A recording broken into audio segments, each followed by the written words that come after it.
My name is Madison Clark. I'm 33 years old. I manage a luxury hotel in downtown Philadelphia. And 6 months ago, my older sister looked at my father in a hospital waiting room while I lay unconscious with tubes in my throat, and my heart barely holding together, and she said, "Let her die. We won't pay for the surgery. Think about what that money could do for us." She didn't whisper it. She didn't hesitate. She said it the way you'd cancel a reservation. Clear, practical, final. My father didn't argue. He didn't push back. He didn't say, "Wait, that's my daughter in there. Let me think about this." He looked at Olivia, his oldest, the one he'd always trusted, the one who'd always agreed with him, and he nodded. They stood up. They walked out of the hospital together. They did not sign the surgical consent form. They did not look through the glass at me lying in that bed. They did not come back. I woke up 3 weeks later, broken, bruised, barely able to lift my own head. And when I found out what my family had done while I was unconscious, I realized the refusal to save my life wasn't even the worst part. What I did in the weeks that followed didn't just change my life, it collapsed theirs. And they never saw it coming because they forgot one thing about me. Before I go on, take a moment to like and subscribe, but only if this story genuinely speaks to you. Now let me take you back to where it all started. I was born with a hole in my heart. Ventricular septal defect. That's what the cardiologist called it when my mother asked why her newborn daughter wasn't breathing right. I was 2 years old when they opened my chest. The surgery took 9 hours. The bill nearly destroyed my family. My mother, Karen, picked up double shifts at the school district office for years to pay it down. She never complained about it, at least not to me. My father, Robert Clark, handled it differently. He never forgot the number. And he never let me forget it either. I was 6 the first time he said it. I'd asked for a new pair of rain boots. Mine had a crack along the sole, and my socks got soaked through every time it rained. He was sitting at the kitchen table with a stack of medical bills spread in front of him like a losing hand of cards. He didn't look up. He just said it. "Do you know how much you cost this family, Madison?" I stood in the doorway holding my wet socks. I was 6 years old. I didn't know what to say. So I said nothing. I didn't get the boots. By the time I was 10, I'd stopped asking for anything. Not shoes, not school supplies, not field trip money. I figured out early that every request came with a cost that had nothing to do with price tags. It came with his eyes, the way they'd narrow just slightly, the way his jaw would set before he answered, like he was calculating not just the dollars but the years of resentment behind them. By 13, I was babysitting 3 houses on our block every weekend to pay for my own supplies. By 18, I signed my first student loan alone at a folding table in the guidance counselor's office. While 2 miles away, my older sister Olivia was packing for the state university our parents were funding in full. Nobody at that table told me this was unusual. Nobody at home told me it was unfair. And I didn't question it, because in the Clark household there was a system, and the system had been in place so long it felt like gravity. You don't question gravity, you just live under it. Olivia got a car the day she turned 18. I rode the bus until I could afford a used Civic with 140,000 miles on it. Olivia got her tuition paid in full, books included. I got a repayment plan and a credit score that followed me for a decade. Olivia got birthday dinners at nice restaurants, the kind with cloth napkins and candles on the table. I got a boxed cake and a card signed only by my mother. When Olivia turned 25, my father co-signed a business loan so she could open her own real estate brokerage. He took her to lunch that day. He told her he was proud. When I turned 25, I'd just been promoted to assistant manager at the hotel. I called my father to tell him. He listened for about 15 seconds, then said, "That's nice, Madison. I hope it pays enough to cover your loans." And here's the part that's hardest to explain. I wasn't angry. I genuinely believed I owed them. My father had said it so many times, in so many ways, over so many years, that the debt felt as real as the scar on my chest. "This family has sacrificed too much for you already."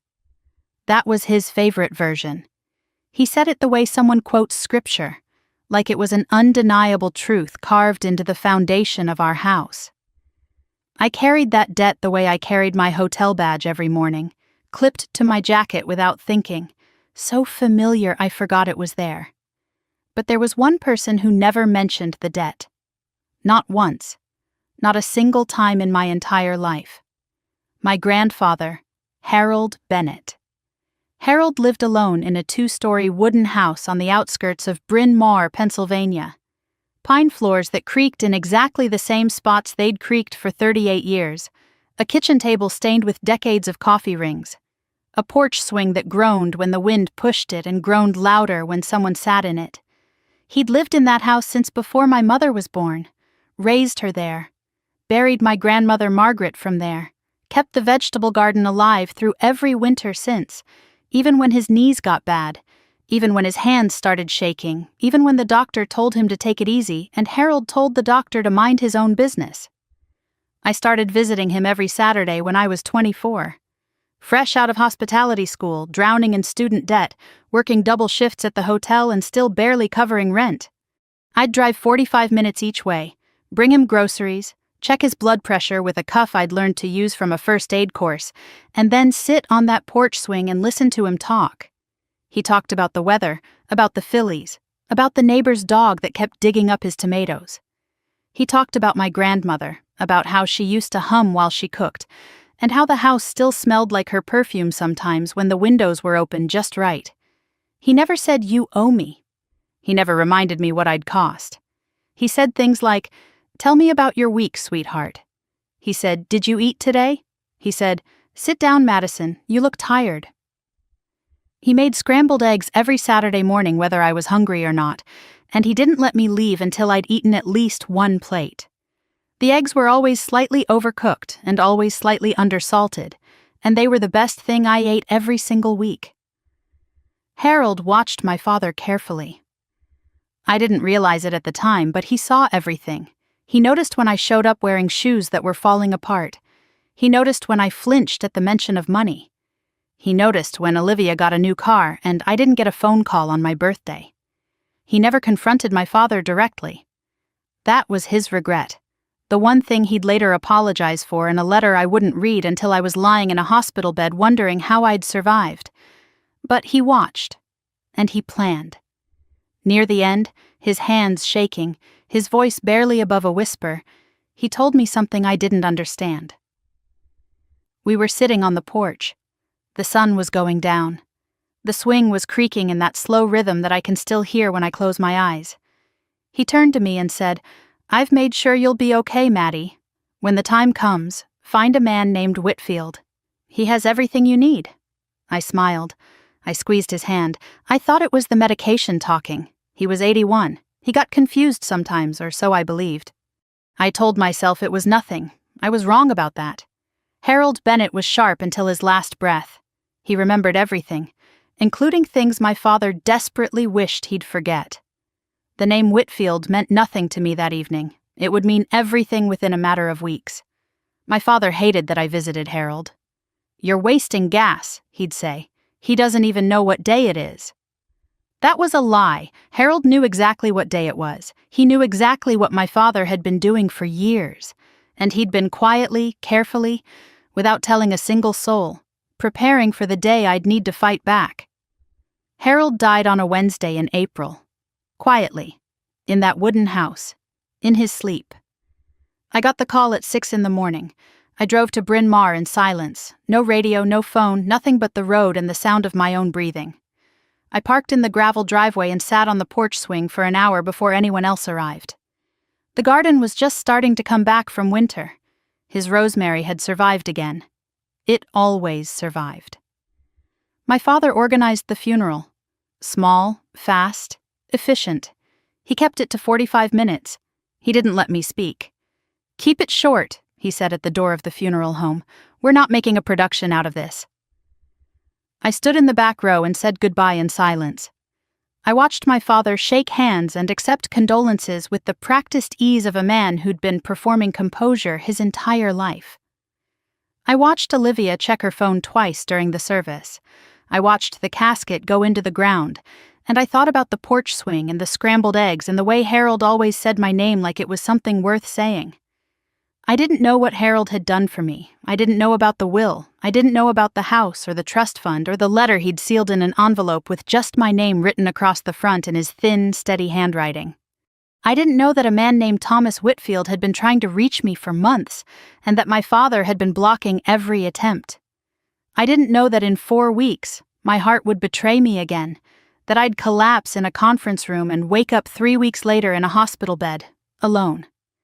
I didn't know that my father and my sister would stand in a hallway and agree, out loud, with a nurse standing 12 feet away, that my life was not worth the cost. I didn't know that while I lay unconscious, Robert Clark would forge my name, steal my grandfather's house, and mortgage it for $350,000 to cover debts he'd been hiding for years. All of that was coming. But first, Harold had to be buried, and my father had to find the envelope.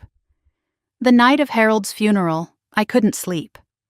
I lay in bed in my apartment staring at the ceiling, listening to the building settle around me, thinking about the last Saturday I'd spent with him. He'd made eggs. He'd asked about my week. He'd said the thing about Whitfield, and I'd smiled and squeezed his hand like he was a sweet old man losing his grip on the present. I hated myself for that, for the smile, for the assumption, for every time I'd told myself he was confused when he was actually the sharpest person in the room. I replayed his words in the dark. "I've made sure you'll be okay, Maddie. When the time comes, find a man named Whitfield. He has everything you need." I didn't know who Whitfield was. I didn't know what Harold had arranged, but lying there in the dark, I felt something I couldn't name. Not grief, exactly. Grief, I understood. This was closer to the feeling you get when you realize someone left a door open for you and you walked right past it without looking. The funeral had been exactly what my father wanted. 45 minutes, no frills. A pastor who'd known Harold for 30 years was given 10 minutes to speak. My father shook hands at the door and accepted condolences with the steady, practiced expression of a man who understood that funerals were performances, and performances had run times. Olivia stood beside him in a black dress she'd bought specifically for the occasion, tags probably still in the pocket. She hugged people she hadn't spoken to in years. She said, "He's at peace now," 4 times. I counted. I wasn't allowed to give a eulogy. I'd written one. 3 pages, handwritten on a yellow legal pad, about the porch swing and the scrambled eggs and the way Harold would call me sweetheart, like the word was invented specifically for Saturday mornings. I'd folded the pages into my jacket pocket and carried them to the funeral home. My father stopped me at the door. "Keep it short. We're not making a production." He didn't look at the pages. He didn't ask what I'd written. He simply made the decision, the way he'd made every decision my entire life, and expected me to comply. I put the pages back in my pocket. I stood in the back row. I said goodbye to my grandfather in silence while my father managed the room like it was one of his plumbing jobs. In, out, clean up, done. But something happened that night. Something I almost missed. After the service, after the last guests had left, my father drove to Harold's house. I know this because I was already there. I'd gone straight from the funeral home. I needed to sit on the porch swing one more time to be in Harold's space before it was emptied and cleaned and turned into just another property on a deed. I was sitting in the dark on the swing when headlights swept across the front yard. My father's truck pulled into the gravel driveway. He didn't see my car parked on the street. He walked up the side steps, used a key I didn't know he had, and went inside. I stayed on the swing. Through the window, I could see him moving through the house. Not slowly, not the way you move through a dead man's home when you're grieving. He moved with purpose. He went straight to Harold's study, the small room at the back of the house where Harold kept his desk, his files, his radio, and a lifetime of paperwork in a green metal filing cabinet. I watched my father open the cabinet. He rifled through folders. He pulled one out, then another. He held something up to the light, a thick envelope, cream-colored, the kind used for legal documents. He looked at it for a long moment. Then he slid it into his coat pocket, closed the cabinet, turned off the light, and walked out the same side door he'd come in. He didn't look at the porch. He didn't see me sitting there in the dark, watching him pocket something from a dead man's filing cabinet before the body was even cold. He got in his truck and drove away. I sat on the swing for another hour. I didn't know what was in that envelope. I wouldn't know for months. But I knew what I'd seen. My father taking something from Harold's house on the night of the funeral, quickly and quietly, like a man who'd been waiting for this exact opportunity. I should tell you about Daniel, because without Daniel, I wouldn't be telling this story. I'd be a footnote in a medical file and a name on a headstone. Daniel Reed, 36 years old, Director of Operations for an international hotel chain. We met at an industry conference in Chicago 3 years before any of this happened. I was managing a panel on guest experience strategy. He was in the audience, third row, taking notes on a leather-bound pad like someone who actually intended to use them. After the panel, he found me at the coffee station and said, "Your point about anticipatory service was the only useful thing anyone said today." I told him that was either a compliment to me or an insult to the other panelists. He said both. We dated for a year before he proposed. Simple, private, on the rooftop terrace of the hotel I managed, after hours, with the city lights doing most of the work. I said yes before he finished the sentence.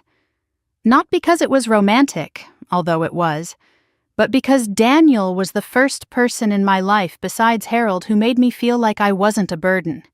He never calculated my cost. He never weighed my value against a spreadsheet. He just showed up consistently without conditions, and let me be the version of myself I'd never been allowed to be in my father's house. 3 years before my cardiac emergency, I signed a healthcare proxy designating Daniel as my legal medical decision-maker. I did it during our engagement at a lawyer's office on Broad Street, as part of a standard set of legal documents Daniel insisted we both complete. He was methodical about these things: insurance, wills, proxies, emergency contacts. He said it was just being responsible. I signed the papers and forgot about them. I never imagined they'd be the reason I survived. The week after Harold's funeral, Olivia called me. This wasn't unusual. Olivia called every few weeks, usually to tell me about a property she'd listed or a deal she'd closed or a client who'd tried to lowball her. She liked an audience for her victories. What was unusual was the question she asked. "Did Grandpa ever mention anything to you about the house? Any paperwork or legal stuff?" Her voice was casual. Too casual. The kind of casual that takes effort. I was driving home from work, stopped at a red light on Market Street. "What do you mean?" I asked. "I don't know," she said. "Dad's been going through Grandpa's things. He's trying to sort out the estate. He thinks there might be some documents that need handling." She paused. "I just wondered if Harold ever talked to you about it. You were there every Saturday." I thought about the porch swing, about Harold's whisper, about the name Whitfield, but something held me back. A feeling I couldn't quite name. "He never mentioned any paperwork to me," I said. "We mostly just talked about the garden and the fillies." Olivia exhaled. A relieved exhale, though I didn't recognize it as relief at the time. "Yeah, that sounds like Grandpa. Okay, no worries. Dad's got it handled." Then she said something that snagged in my memory like a thread catching on a nail. "Dad says the house should go back to the family. It shouldn't just go to one person, you know? That wouldn't be fair." She corrected herself immediately. "I mean, it's obviously a family decision. I'm sure Dad will figure out the right thing." But the first version was the real one. I'd worked in hospitality long enough to know that people tell you the truth in the sentence they try to take back. I didn't think much about it at the time. I was dealing with my own world. The hotel had just put me up for regional director, the biggest promotion of my career. 10 properties across the Northeast, a team of 200 people, a salary that would finally let me breathe without doing the math first. The interviews were scheduled for the following month. My general manager told me I was the frontrunner. For the first time in years, something in my life felt like it was moving forward instead of just holding steady. I told my father about the promotion during a Sunday phone call. He listened for 8 seconds. "Sounds like a lot of travel," he said. "Hope it's worth the stress." Then he changed the subject to a leak he'd fixed for a client. I held the phone away from my face and stared at it for a moment, the way you look at an object that keeps doing exactly what you expect and still somehow disappoints you. Then I put it back to my ear and said, "That's great, Dad." Because that's what I did. That's what I'd always done. Daniel took me to dinner that night to celebrate the nomination. A small Italian place in Rittenhouse Square, the kind with handwritten menus and a waiter who remembers your name. He raised his glass and said, "You earned this." 2 words. He said them like facts, not favors, like they were obvious. I almost cried at the table, and I didn't even fully understand why. I think it was because no one in my family had ever said those words to me without attaching a cost. The weeks after Harold's death moved quickly. I threw myself into work. I prepared for the regional director interviews. I visited Harold's house twice more on Saturdays, out of habit, sitting on the porch swing in the empty quiet, pulling weeds from the garden because it felt wrong to let them grow over what he'd built. Each time, I noticed things missing. A shelf that had been full was now half empty. A drawer in the study that used to stick was now slightly open, as if someone had been through it recently and hadn't pushed it all the way closed. The green filing cabinet in the back room was unlocked. Harold always kept it locked. I told myself it was my father handling the estate, sorting through paperwork, doing what families do when someone dies. I didn't question it. I'd spent my whole life not questioning Robert Clark's decisions, and the habit ran deeper than I wanted to admit. But something was happening beneath the surface of my family that I couldn't see. My father was carrying a secret that had been eating at him for 3 years. A financial disaster he'd hidden from everyone. A debt so large it had reshaped his entire life without anyone noticing.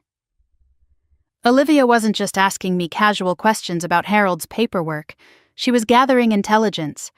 And the envelope my father had taken from Harold's study on the night of the funeral contained information that would set everything in motion: the will, the house, the name Thomas Whitfield, and the quiet, devastating proof that Harold had never trusted his son-in-law with anything that mattered. I didn't know any of this. Not yet. I was 33 years old, preparing for the biggest interview of my career, visiting a dead man's garden on Saturdays, and carrying a scar on my chest from a surgery that happened before I could remember. I thought the hardest part of my life was behind me. I thought the debt my father hung over my head was the worst thing he'd ever do. I was wrong about that. In 4 weeks, my heart would stop in the middle of a conference room, and the people who were supposed to save me would do the math instead. The morning it happened, I felt fine. That's what I keep coming back to. I felt completely, unremarkably fine. I woke up at 5:30, same as every day. Showered. Coffee. A banana on the way out the door because I didn't have time for anything else. I drove to the hotel in the half-dark of an early May morning, parked in my usual spot on the 3rd floor of the garage, and walked through the lobby checking the floor tiles, the flower arrangements, the temperature of the air, all the invisible things guests never notice unless they're wrong. That was my job, making sure nothing was wrong, making sure everything was exactly where it was supposed to be. By 9 a.m., I was in the executive conference room on the 12th floor, a meeting with the regional board about the director nomination. 4 people around a long table, laptop open, presentation loaded. I was walking them through the 3rd quarter performance metrics for our property when the room shifted. Not the people, the room itself. The edges of my vision went soft, like someone had smeared petroleum jelly on the corners of my glasses. The numbers on the screen blurred. I felt a pressure in my chest, not pain exactly, more like someone pressing a fist against my sternum from the inside, steady and firm and growing. I stopped talking. I remember one of the board members, a woman named Patricia, looking up from her notes with her pen frozen in midair. I remember wanting to say, "I'm fine," because that's what I always said, in every situation, to every person, my whole life. "I'm fine. I owe you nothing. I cost you nothing. I'm fine." I didn't say it. My knees buckled. The carpet came up to meet me. The last thing I saw before everything went dark was the ceiling of the conference room, the recessed lights, the small brown water stain in the corner that facilities had been meaning to fix for 2 months. Then nothing. They told me later that Patricia called 911 within 15 seconds, that the paramedics were in the building within 7 minutes, that my heart had gone into an arrhythmia caused by a complication from the original defect, the one they'd repaired when I was 2 years old. 31 years later, the fix had started to fail. The doctors at St. Elizabeth's, the hospital 3 blocks from my hotel, identified the problem within the hour. Emergency cardiac surgery, open chest, immediate. But someone had to authorize it. I had no husband, no children. My emergency contact at the hotel was listed as my father, Robert Clark, because he'd insisted on it when I first took the job and I'd never changed it. The hospital pulled my records, found his number, and called him at 8:47 p.m. He arrived at 9:15. The front desk logged it. What happened next I learned from a woman named Sandra Nguyen. Sandra was the charge nurse on the cardiac floor that night. She'd been at St. Elizabeth's for 12 years, calm, precise, the kind of nurse who documents everything because she learned early in her career that memory is unreliable but paper holds up in court. Sandra was at the nursing station, 15 feet from the financial counselor's window, when my father walked in. He didn't go to my room first. He didn't ask which floor I was on. He didn't ask if I was conscious, if I was in pain, if I was afraid. He walked straight to the financial counselor's window and asked one question. How much is this going to cost? The counselor paged Dr. Marcus Webb, the cardiothoracic surgeon managing my case. Dr. Webb came down and explained the situation. Emergency surgery. The defect had caused a structural failure in the ventricular wall. Without intervention, I would die. The estimated cost, after insurance, was between $200,000 and $240,000, depending on complications and ICU recovery time.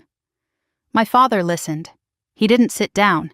He stood with his arms crossed and his weight shifted to one side, the posture of a man evaluating a contractor's estimate, not a surgeon's prognosis. He asked about payment plans. He asked about his financial liability as an emergency contact. He asked whether declining treatment would result in any charges to the family. Dr. Webb answered each question carefully. Sandra told me later that Webb's voice got quieter with each answer, the way a doctor's voice drops when he realizes he's not talking to a father anymore, but to an accountant. Then Olivia arrived.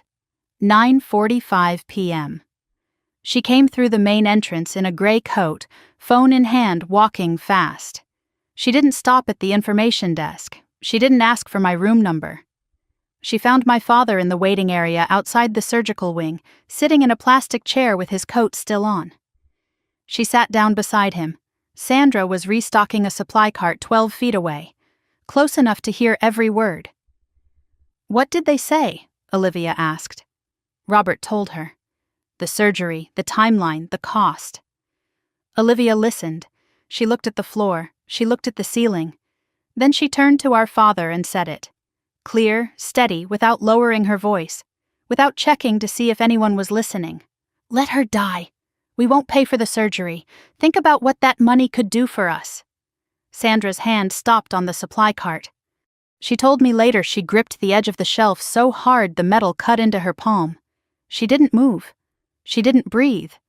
She watched. My father looked at Olivia. 5 seconds passed. Maybe 6. He didn't argue.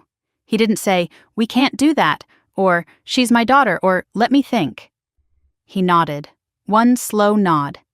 The kind that says, "I agree," and I was already thinking it. They stood up together.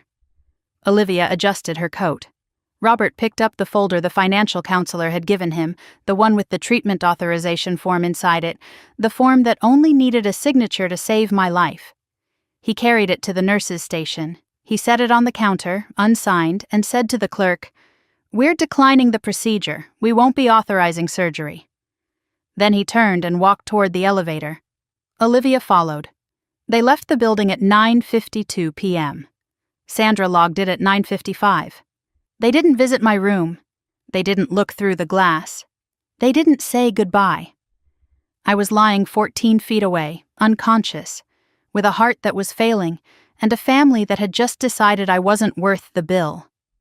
Sandra stood behind the nursing station for a long time after they left. She told me her hands wouldn't stop shaking. She wanted to scream. She wanted to chase them down the hallway. She didn't. She did something better. Sandra sat down at the station computer and opened the hospital's linked employee network. St. Elizabeth's was part of the same healthcare system that partnered with my hotel for corporate wellness programs. My employee records were accessible through the shared network, including my emergency medical documents. Sandra scrolled through the file. Contact information, insurance, allergies. And at the bottom, a section most people skip. Healthcare proxy designation. The name on the form was Daniel Reed, fiancé. His phone number was listed, his address. The proxy authorization was clear, notarized, and legally binding. Sandra picked up the phone. It was 10:22 p.m. in Philadelphia, 4:22 a.m. in Paris, where Daniel was on the third day of a business trip negotiating a hotel acquisition. He answered on the second ring. Sandra told him everything. The cardiac emergency, the surgery, the family that had walked out, the unsigned consent form. Daniel didn't ask her to repeat anything. He didn't ask clarifying questions. He said, "I authorize the surgery. Do whatever needs to be done. I'm coming home." Sandra transferred him to Dr. Webb. Daniel gave verbal authorization over the phone, confirmed by his proxy documentation in the system. Webb accepted it. The surgical team began prepping. Daniel hung up, packed his suitcase, and was at Charles de Gaulle Airport within the hour. He boarded the first available flight. 14 hours later, he walked into St. Elizabeth's, unshaven, wrinkled, carrying a suitcase, and a look on his face that Sandra described as the quietest kind of fury she'd ever seen. He signed the consent form in person. He asked the hospital's legal team to create a formal record documenting the family's refusal to authorize treatment. Then he sat down in the vinyl chair beside my bed and didn't leave. My father was home by then, sleeping. He had no idea the surgery had been authorized. As far as he knew, the machines would stop, the hospital would call him in the morning, and the whole thing would be over. One less bill, one less burden, one less daughter who'd been costing him money since before she could walk. Sandra did one more thing before her shift ended. She opened an internal incident report, the kind filed when a staff member witnesses a protocol concern. She documented every word my father and sister had said. The timestamps, the names, Olivia's exact words, Robert's nod, the unsigned form, the departure time. She filed the report, locked her computer, and sat alone in the break room for 15 minutes. Robert Clark went home that night, believing his daughter would be dead by morning. He slept well, and when he woke up the next day, he didn't call the hospital. He didn't drive over to check. Instead, he pulled an envelope from his coat pocket, the one he'd taken from Harold's study, and started making plans for the house that now, as far as he was concerned, had no one left to claim it. He didn't know I was still alive. He didn't know that a nurse had found a document he'd never thought to look for, that a man had flown across an ocean to sign a piece of paper he'd never considered, and that in 3 weeks I would open my eyes and begin to dismantle everything he'd built. He had no idea. And that was his first mistake. Sandra Nguyen made the call at 10:22 p.m. Philadelphia time. It was 4:22 in the morning in Paris. Daniel was on the third floor of a hotel near the Champs-Élysées, sitting at a small desk in his room, reviewing acquisition documents for a property his company was negotiating to purchase. He'd been working since midnight because the time difference made it easier to handle U.S. correspondence in the early hours. His phone was on the desk beside his laptop, screen down, the way he always kept it when he was concentrating. When it buzzed, he almost didn't pick up. The number was American, but not one he recognized. He answered anyway because something about a call at 4 a.m. from a number you don't know always demands an answer. "Mr. Reed, my name is Sandra Nguyen. I'm the charge nurse on the cardiac floor at St. Elizabeth's Hospital in Philadelphia. I'm calling about Madison Clark." Daniel told me later that the first thing he felt wasn't fear. It was a sudden, absolute stillness, like the air in the room had been replaced with something heavier. He said he knew before Sandra finished her next sentence that whatever was coming would divide his life into before and after. Sandra explained it clearly, the way she explained everything, with the precision of someone who understands that in a crisis, ambiguity kills. Madison had suffered a cardiac emergency, a structural failure related to a congenital defect repaired in childhood. She was unconscious, intubated, in critical condition. Emergency surgery was required. Without it, she would die. The estimated cost after insurance was over $200,000. Then Sandra told him the rest. Madison's father, Robert Clark, had been contacted as the emergency contact on file. He had come to the hospital. He had spoken with the surgeon. He had been informed of the cost. He had not signed the consent form. He had left the hospital with Madison's sister, Olivia. Neither of them had authorized the surgery. Neither of them had returned. Daniel was quiet for a long time. Sandra waited. She'd learned that silence after bad news isn't emptiness. It's the sound of someone rearranging the architecture of their understanding. "I'm her healthcare proxy," Daniel said. His voice was steady. Sandra told me it was the steadiest voice she'd ever heard from a family member receiving that kind of call. "I know," she said.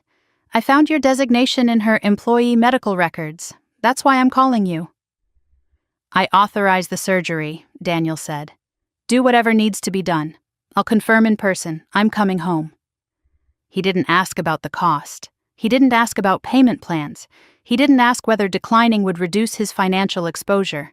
He said, "Do whatever needs to be done," the way you say something that isn't a decision, because the answer was never in question. Sandra transferred him to Dr. Webb. Daniel confirmed his identity, his proxy authorization, and his consent for the emergency procedure. Webb's team began prepping the surgical suite. Daniel hung up, closed his laptop, and packed his suitcase. He told me he didn't rush. He said rushing would have meant panic, and panic was something he couldn't afford. He folded his shirts. He zipped his bag. He called the airline and booked the first available flight. He left a note for his business partner explaining that a family emergency required his immediate return. He was at Charles de Gaulle Airport by 6 a.m. Paris time. The flight was 9 hours. Daniel sat in seat 14C coach because first class was full and he didn't care. He told me he spent the first 2 hours staring at the seat back in front of him, running the numbers. Not the money, the time. How long since Madison collapsed? How long since the surgery was authorized? How long the operation would take? How long until he could walk into that hospital and see her face? He spent the next 3 hours thinking about Robert, about a man who'd stood in a hospital corridor, heard that his daughter would die without surgery, and walked away. Daniel had met Robert exactly 4 times. Thanksgiving dinner the first year we were together.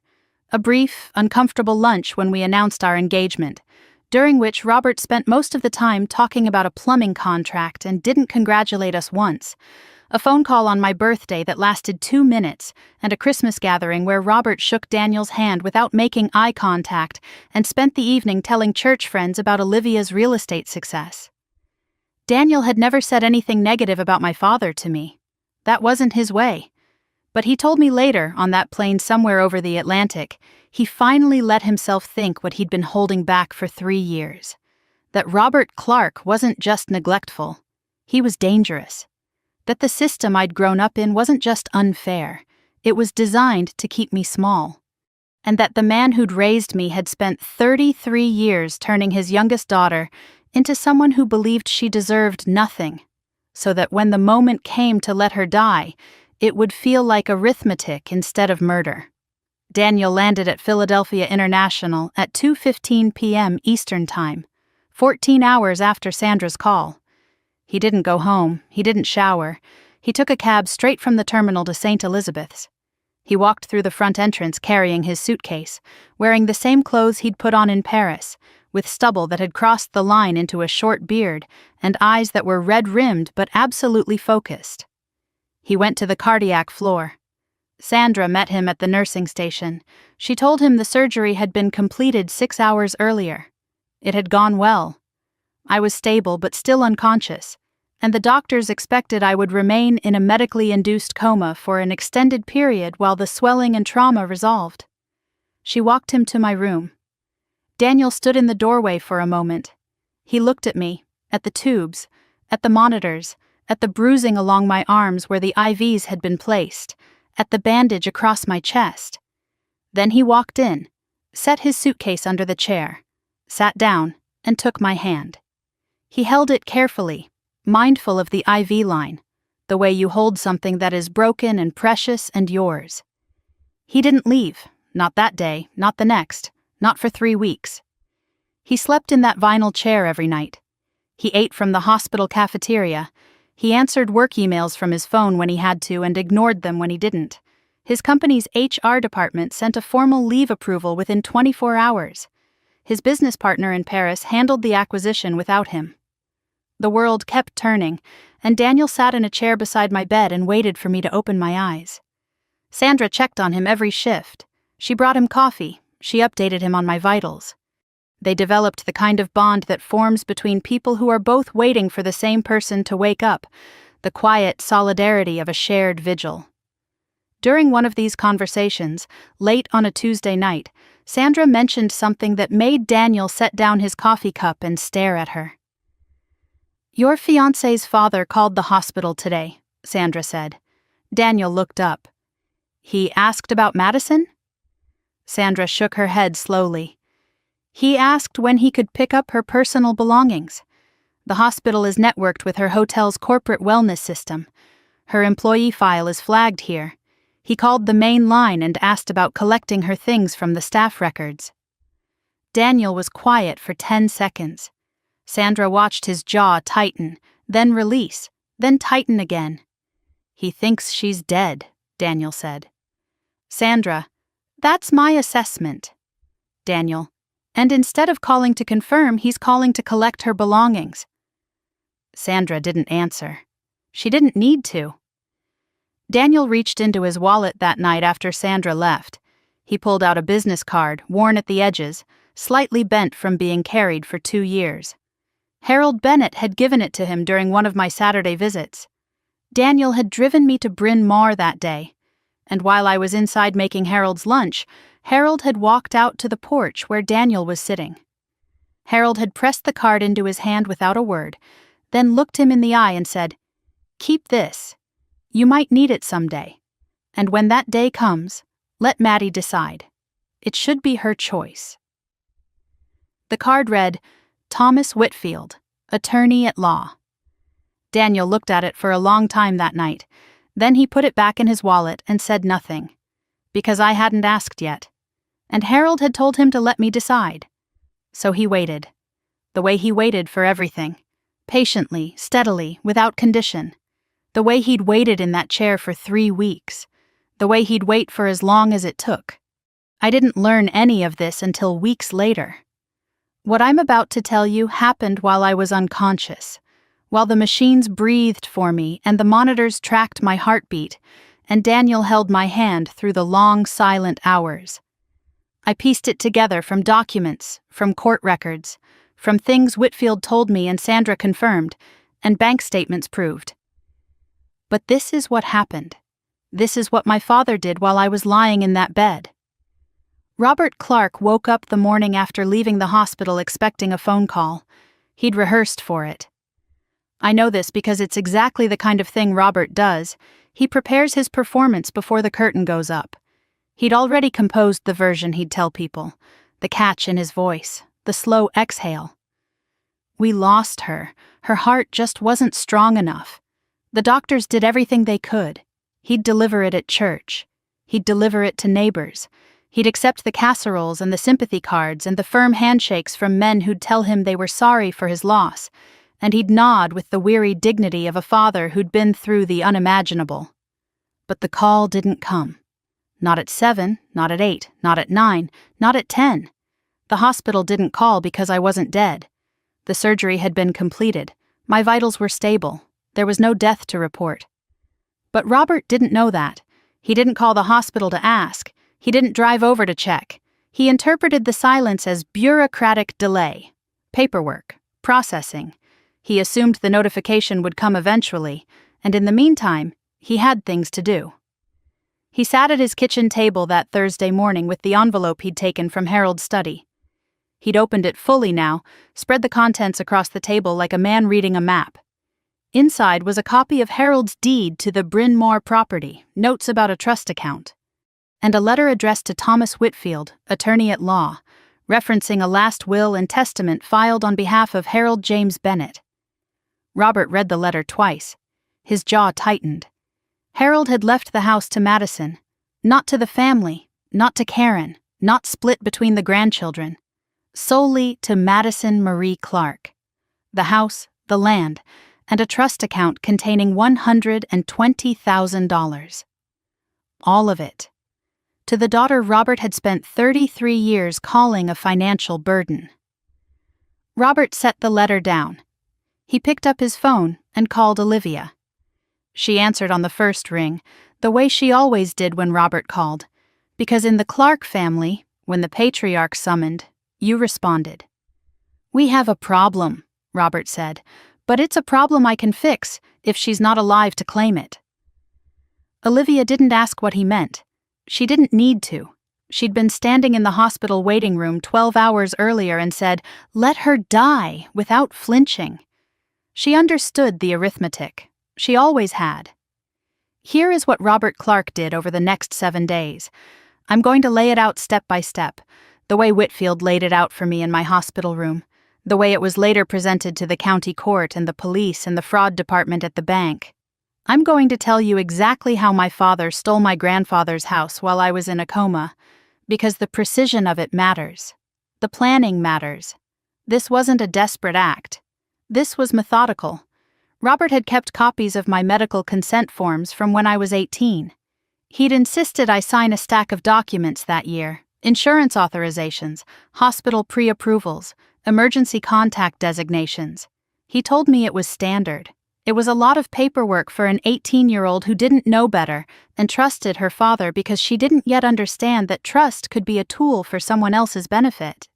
Those signatures, my signatures, had been in his filing cabinet for 15 years. Now he used them as templates. He sat at his desk on Thursday evening and practiced my handwriting. I don't know how long it took. I don't know if his hand shook. What I know is that by Friday morning, he had produced a power of attorney document with my signature on it, a signature I never wrote, authorizing Robert J. Clark to act on behalf of Madison Marie Clark in all matters related to property, finance, and estate management. He drove to a small office park off Route 30 in Malvern, a place called Valley Document Services. The man who ran it was named Victor Hale. Victor operated a notary and document preparation business from a ground-floor suite with blinds that were always half closed and a parking lot that was always half empty. Victor was not just a notary. He was Robert's former business partner. 3 years earlier, they'd been involved in a commercial real estate investment together, a deal that went bad in ways I'll explain shortly. Victor owed Robert money. More importantly, Robert knew things about Victor's tax filings, things involving unreported income and creative deductions, things that Victor very much did not want examined by anyone with a badge or a subpoena. Robert walked into Victor's office with the forged power of attorney. Victor looked at it. He didn't ask where Madison was. He didn't ask why she hadn't come in person. He didn't verify the signature against any known sample. He didn't call the number on the form to confirm identity. He stamped it. He signed it. He affixed his notary seal. He filed the copy and handed the original back to Robert. The entire visit took 11 minutes. I know this because Victor's office had a sign-in log that was later subpoenaed, and Victor, when he eventually cooperated with investigators, remembered the visit in detail. He said Robert was calm, businesslike. He said Robert thanked him and shook his hand on the way out, like closing a deal. Robert drove from Victor's office to the county recorder's office that same afternoon. He filed the deed transfer from Madison Marie Clark to Robert J. Clark, supported by the notarized power of attorney. The clerk processed it without question. The paperwork was in order. The notary seal was legitimate. The signature was not, but nobody checks a signature at the counter when the seal looks right, and the man filing it wears a clean shirt, and speaks with confidence. By Friday evening, Harold's house was in Robert's name. By Monday, Robert walked into a regional bank with the new deed and applied for a home equity loan. $350,000. The loan officer ran the title search. Clean.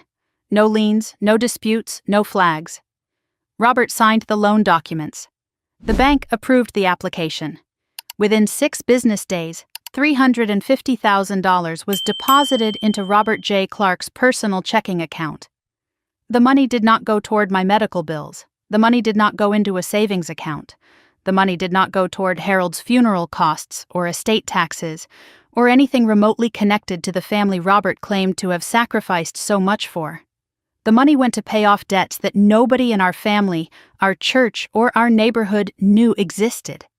3 years before any of this happened, Robert had invested nearly everything he had into a commercial plaza development in Chester County. The project was run by a developer named Glenn Archer. Polished presentations, projected returns of 20%, a timeline that promised completion in 18 months. Robert attended 2 meetings, read the prospectus, and wrote a check for everything in his retirement account. Then he borrowed more. Then he borrowed against his own house. Then he convinced Victor Hale to invest alongside him, which is how Victor ended up owing Robert favors he could never repay with cash. The project collapsed. Glenn Archer disappeared. The site sat half-built behind chain-link fencing and orange construction tape on a county road that nobody drove down unless they were lost. Robert lost over $400,000. He told no one, not my mother, not Olivia, not the men at church he ate breakfast with every Saturday, not Pastor Michael, who called Robert a man of integrity in sermons. He carried the loss silently, the way he carried everything, behind a mask of competence and control that he never let crack in public. To cover the loss and keep up the payments on his own mortgage, Robert had started draining Harold's accounts years before Harold died. Forged checks, small at first, 200 here, 500 there, then larger, 3,000, 5,000, 8,000. He redirected a portion of Harold's pension payments to an account Harold didn't recognize, an account Robert had opened using Harold's social security number and a mailing address that routed statements to a P.O. box Robert controlled. Harold noticed. Harold noticed every single one. But Harold didn't confront Robert. That was his deepest regret, and he said so in the letter he left me.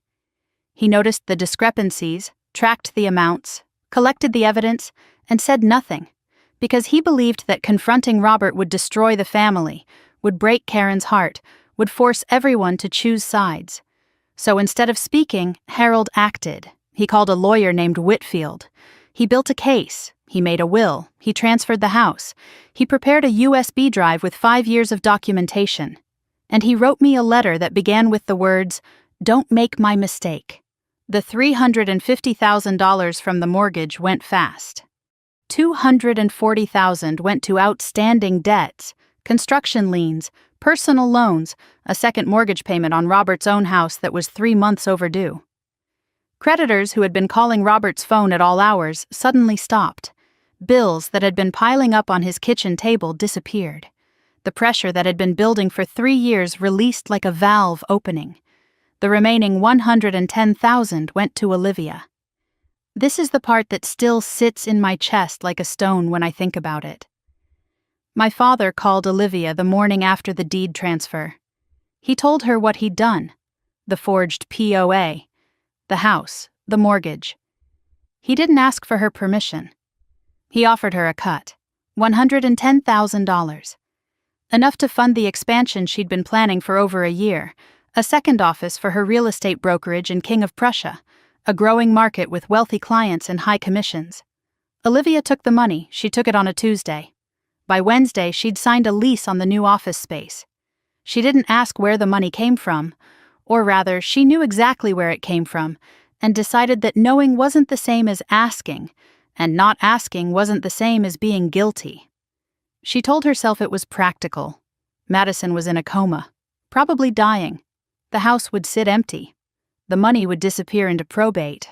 Someone needed to act, and acting meant the brokerage could expand, the business could grow, and Olivia's name could be on 2 doors instead of 1. She called it efficiency. She called it being smart. She called it family, looking out for family. She called it everything except what it was, which was taking money from a stolen house while her sister lay unconscious in a hospital bed that their father had walked away from. That night, Olivia sent Robert a text message from her new office. 5 words. "Make sure the paperwork is clean. I don't want any of this coming back to me." Robert read it. He didn't reply. They understood each other perfectly. They always had. They were 2 people operating from the same playbook, the one that said Madison's value was a number, and the number didn't add up.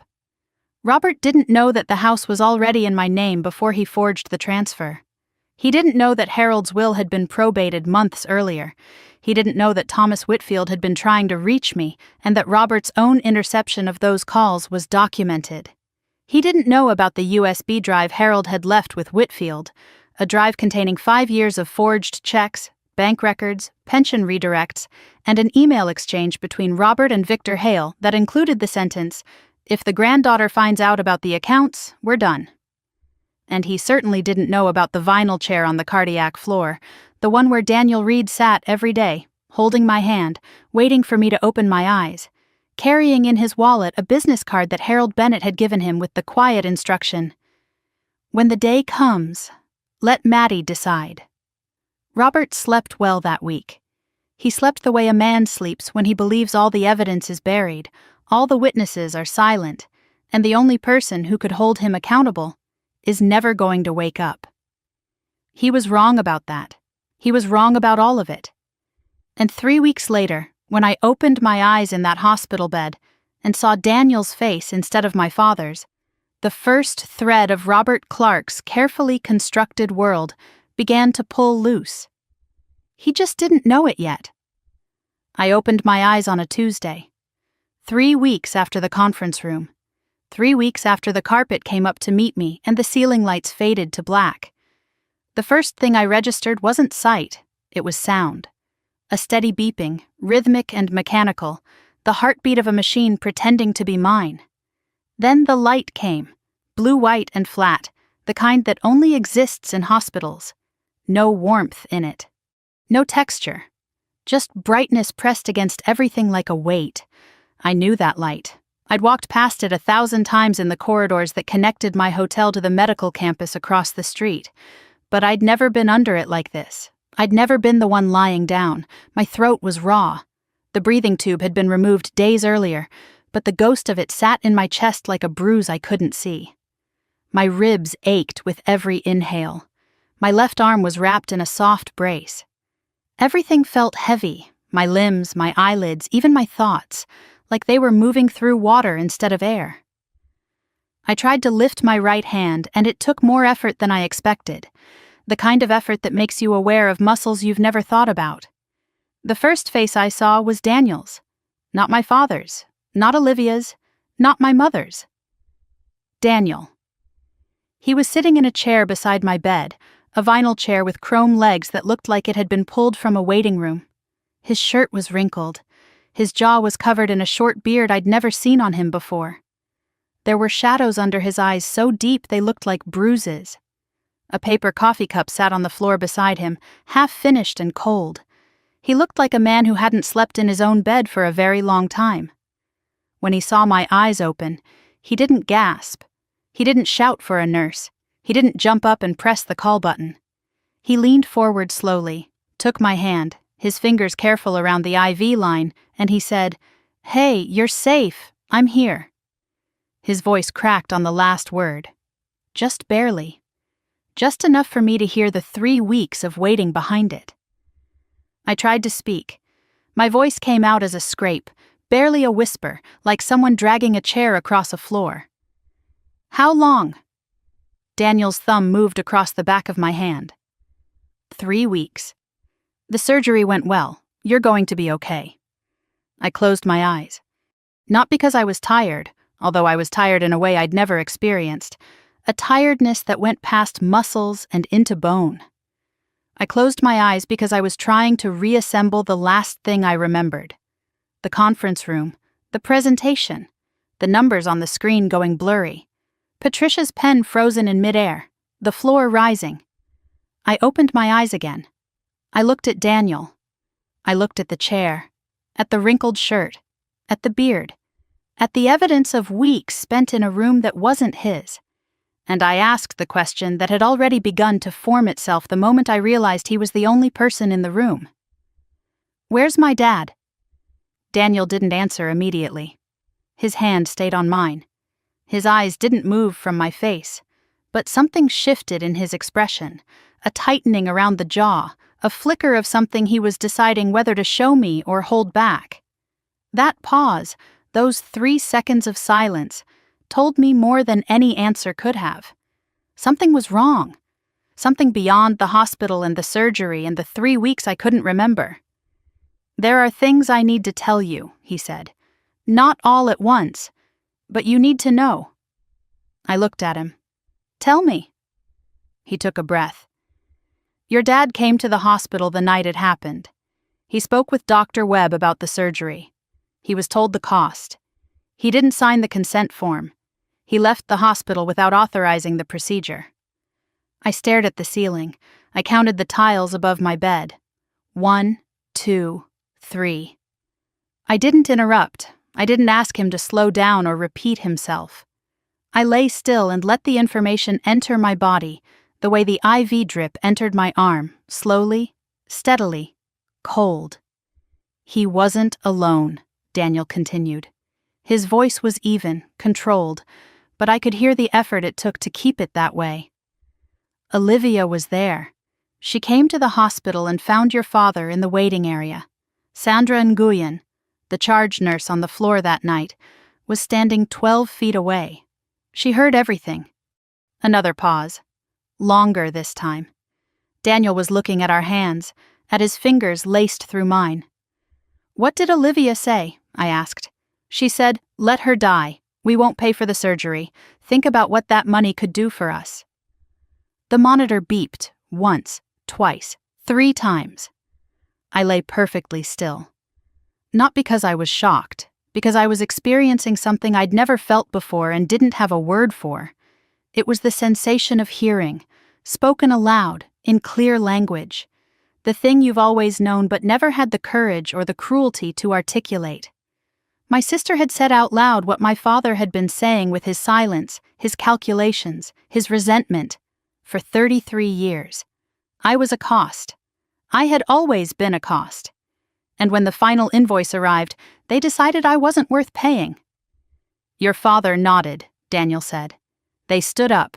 They walked out together. Neither of them signed. Neither of them came back." He waited. He gave me space to react, to cry, to scream, to do whatever I needed to do. I didn't do any of those things. I lay there and breathed and counted the beeps and let the truth settle into the place where it belonged, alongside the scar on my chest and the debt I'd been carrying since I was 6 years old. "How am I alive?" I asked. "Sandra found your healthcare proxy in the hospital system. She called me in Paris. I authorized the surgery by phone and flew back to sign in person. I asked the hospital legal team to document the family's refusal to authorize treatment." "He didn't come back at all?" "Not once. No phone call, no visit, nothing." Daniel paused again. "Until 4 days ago." I turned my head on the pillow and looked at him. "What happened 4 days ago?" "He called the hospital, but not to ask about you. He called to ask when he could collect your personal belongings from the staff records system." The room was quiet. The beeping continued. I understood what that meant. My father had called to collect a dead woman's things. He thought I was gone. He wasn't grieving, he was cleaning up. "I need to see Sandra," I said. Daniel nodded. He stepped out. 20 minutes later, Sandra Nguyen walked into my room. She was exactly as I'd imagined from Daniel's descriptions. Mid-40s, hair pulled back tight, scrubs that had seen a full shift, a face that carried the particular calm of someone who has delivered every kind of news a hospital can produce, and has learned that composure isn't coldness, but a form of care.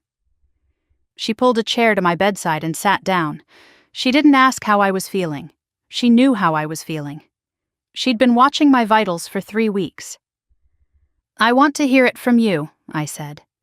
"Everything," Sandra told me. She laid it out the way she'd written it in her report, the way she'd type it into the incident log, with timestamps and precision and no editorializing. Robert arrived at 9:15 p.m., went directly to the financial counselor's window, did not ask about my condition, did not ask which room I was in. Dr. Webb came to discuss the case. Robert asked about the cost. Robert asked about his liability. Robert asked about what would happen financially if he declined treatment for his daughter. Olivia arrived at 9:45. She found Robert in the waiting area.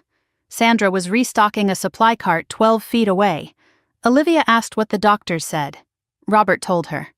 Olivia processed the information for approximately 10 seconds. Then she delivered her verdict. "Let her die. We won't pay for the surgery. Think about what that money could do for us." Robert looked at Olivia for 5 seconds. He nodded. They stood up.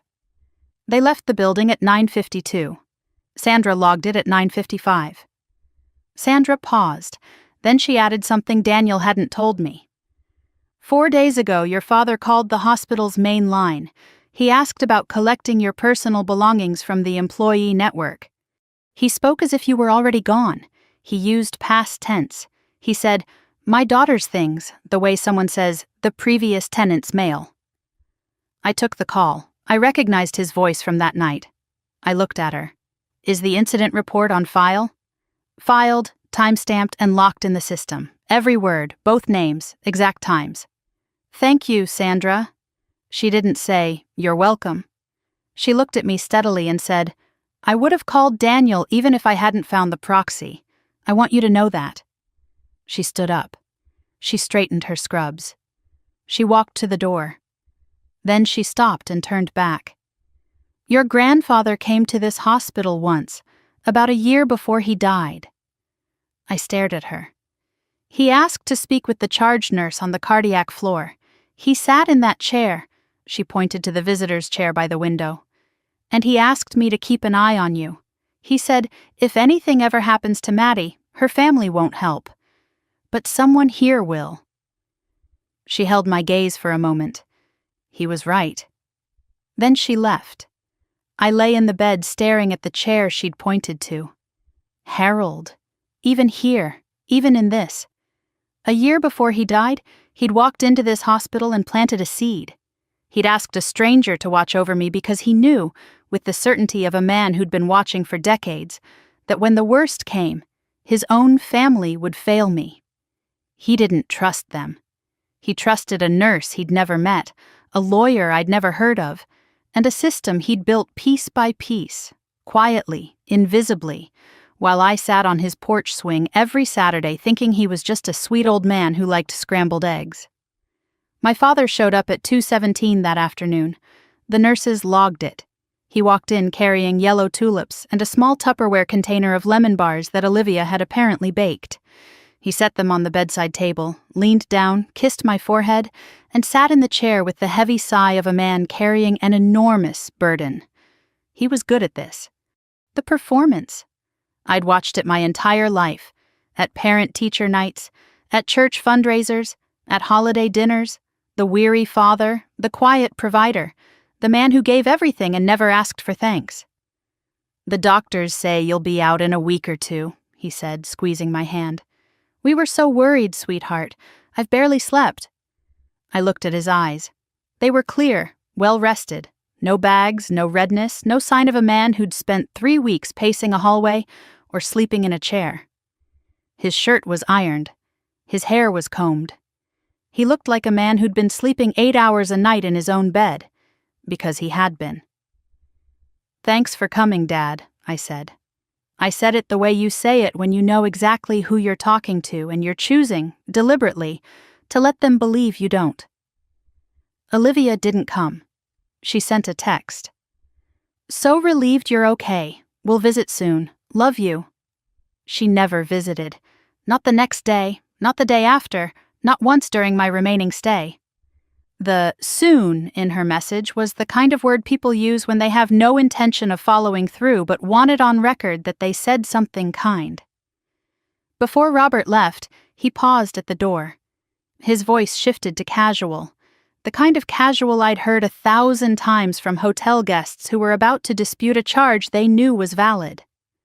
"Oh, by the way, Grandpa Harold's estate, the house and all that. I've been sorting through it. Paperwork, you know how it is. Don't worry about any of it, I'll handle everything."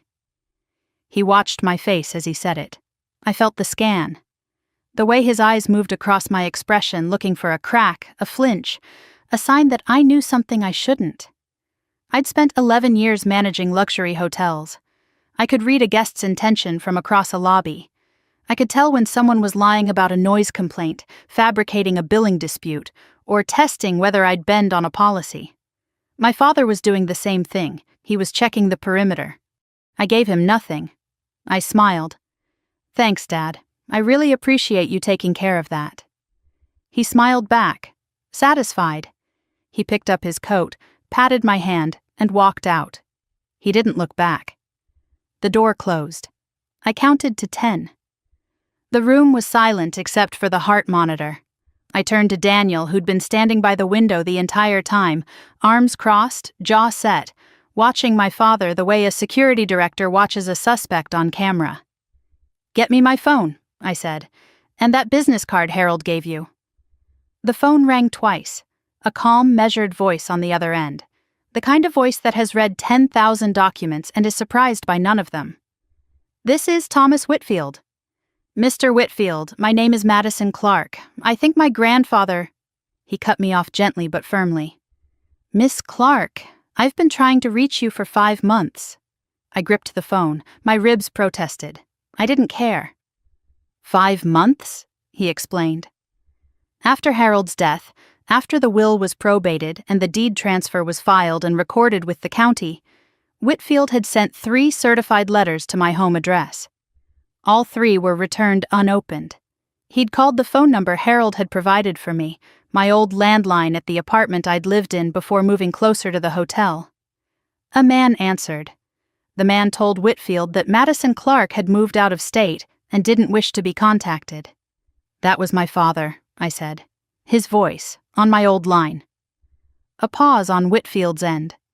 "I suspected as much. I debated pursuing it further, but without confirmation that you were being prevented from receiving my correspondence, I had limited grounds to— I'm in the hospital, Mr. Whitfield. I've been in a coma for 3 weeks, a cardiac emergency." Silence, then, carefully, "I'm sorry to hear that, Miss Clark. I need to know what my grandfather arranged, everything. I would prefer to tell you in person. Can I come to the hospital tomorrow morning?" "Come today." Thomas Whitfield arrived at 2 p.m. He was shorter than I'd imagined. Early 60s, charcoal suit, silver-rimmed glasses, a leather briefcase that had survived what looked like 3 decades of courtrooms and conference tables. He shook my hand gently, mindful of the IV, and pulled a chair to my bedside. Daniel stood by the window, present but not intrusive. Whitfield opened the briefcase and set a manila envelope, a thick legal folder, and a smaller sealed envelope on the blanket beside my legs. "Your grandfather came to my office 2 years before he died," Whitfield said. "He sat across from my desk and told me he wanted to make a will, not through the family attorney, not through anyone his son-in-law might know about. Through me, privately, notarized by my own staff, sealed." He opened the legal folder. The will was straightforward. The house on Bryn Mawr to Madison Marie Clark solely, a trust account containing $120,000 to Madison Marie Clark solely. No other names, no conditions, no splits. "It was probated 5 months ago," he continued. "The court confirmed it. The deed transfer to your name was filed and recorded with the county. It was legal, clean, and final." I watched his face. There was more. I could see it in the way he paused, the way his fingers lingered on the edge of the next document. "But when I was unable to reach you," he said, "I ran a routine title check on the property to verify that the deed was still properly recorded." Another pause. "The deed had been transferred again, out of your name and into the name of Robert J. Clark, 3 weeks ago, using a power of attorney." I said it before he could. I never signed a power of attorney. I know you didn't. Because I have the original deed transfer from probate, notarized by my office. No POA was ever authorized by you or recorded through my firm. The signature on the document your father filed is a forgery. And the house? Whitfield lifted a third document. A lien search shows a mortgage of $350,000 recorded against the property. Issued 6 days after the fraudulent deed transfer. The loan is in your father's name, secured against your house. I stared at the IV drip, counted the drops. 1, 2, 3. He stole my house while I was in a coma. He borrowed $350,000 against it. He did this while believing I was dead, while sleeping in his own bed, while rehearsing the speech he'd give at my funeral. There's more, Whitfield said. He reached for the smaller envelope. Harold's handwriting on the front, just my name, Maddie, thin but steady. Written while he could still hold a pen. I broke the seal.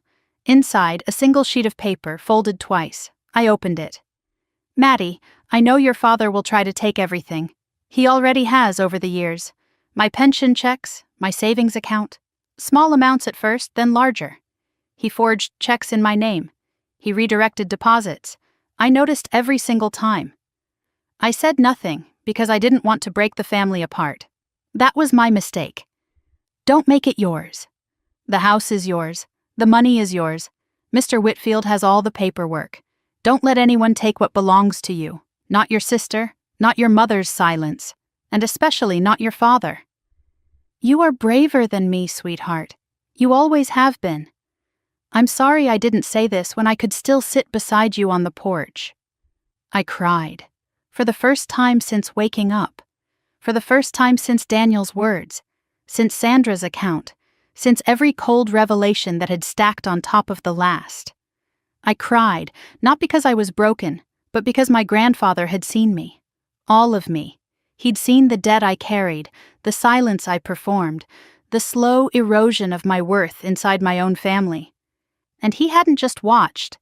He'd built something, quietly, carefully, without applause or recognition. He'd built a fortress of paper and law and love, and he'd placed it exactly where I'd find it when I needed it most. Daniel sat on the edge of the bed and put his arm around my shoulders. He didn't speak. Whitfield folded his hands and waited. He'd seen this before. The moment when a document becomes a dead man's voice, when ink on paper carries more warmth than any living person in the room ever offered. When I could breathe again, Whitfield reached into the envelope one last time. He placed a small USB drive on the blanket beside Harold's letter. Your grandfather gave me this 6 months before he died. He said, if Maddie ever needs to prove what Robert's been doing, everything is on here. Daniel opened his laptop. We plugged in the drive. Inside, 5 years of records. Harold had documented everything. Bank statements with highlighted unauthorized withdrawals. Photocopies of forged checks. Robert's handwriting imitating Harold's signature, each one marked with Harold's handwritten notes. I did not write this check. Date, I noticed the discrepancy.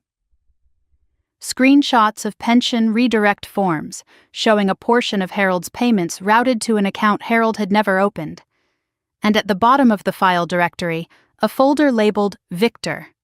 Inside, printed email exchanges between Robert Clark and Victor Hale. The emails discussed the old man's accounts. They referenced an exit strategy if he passes.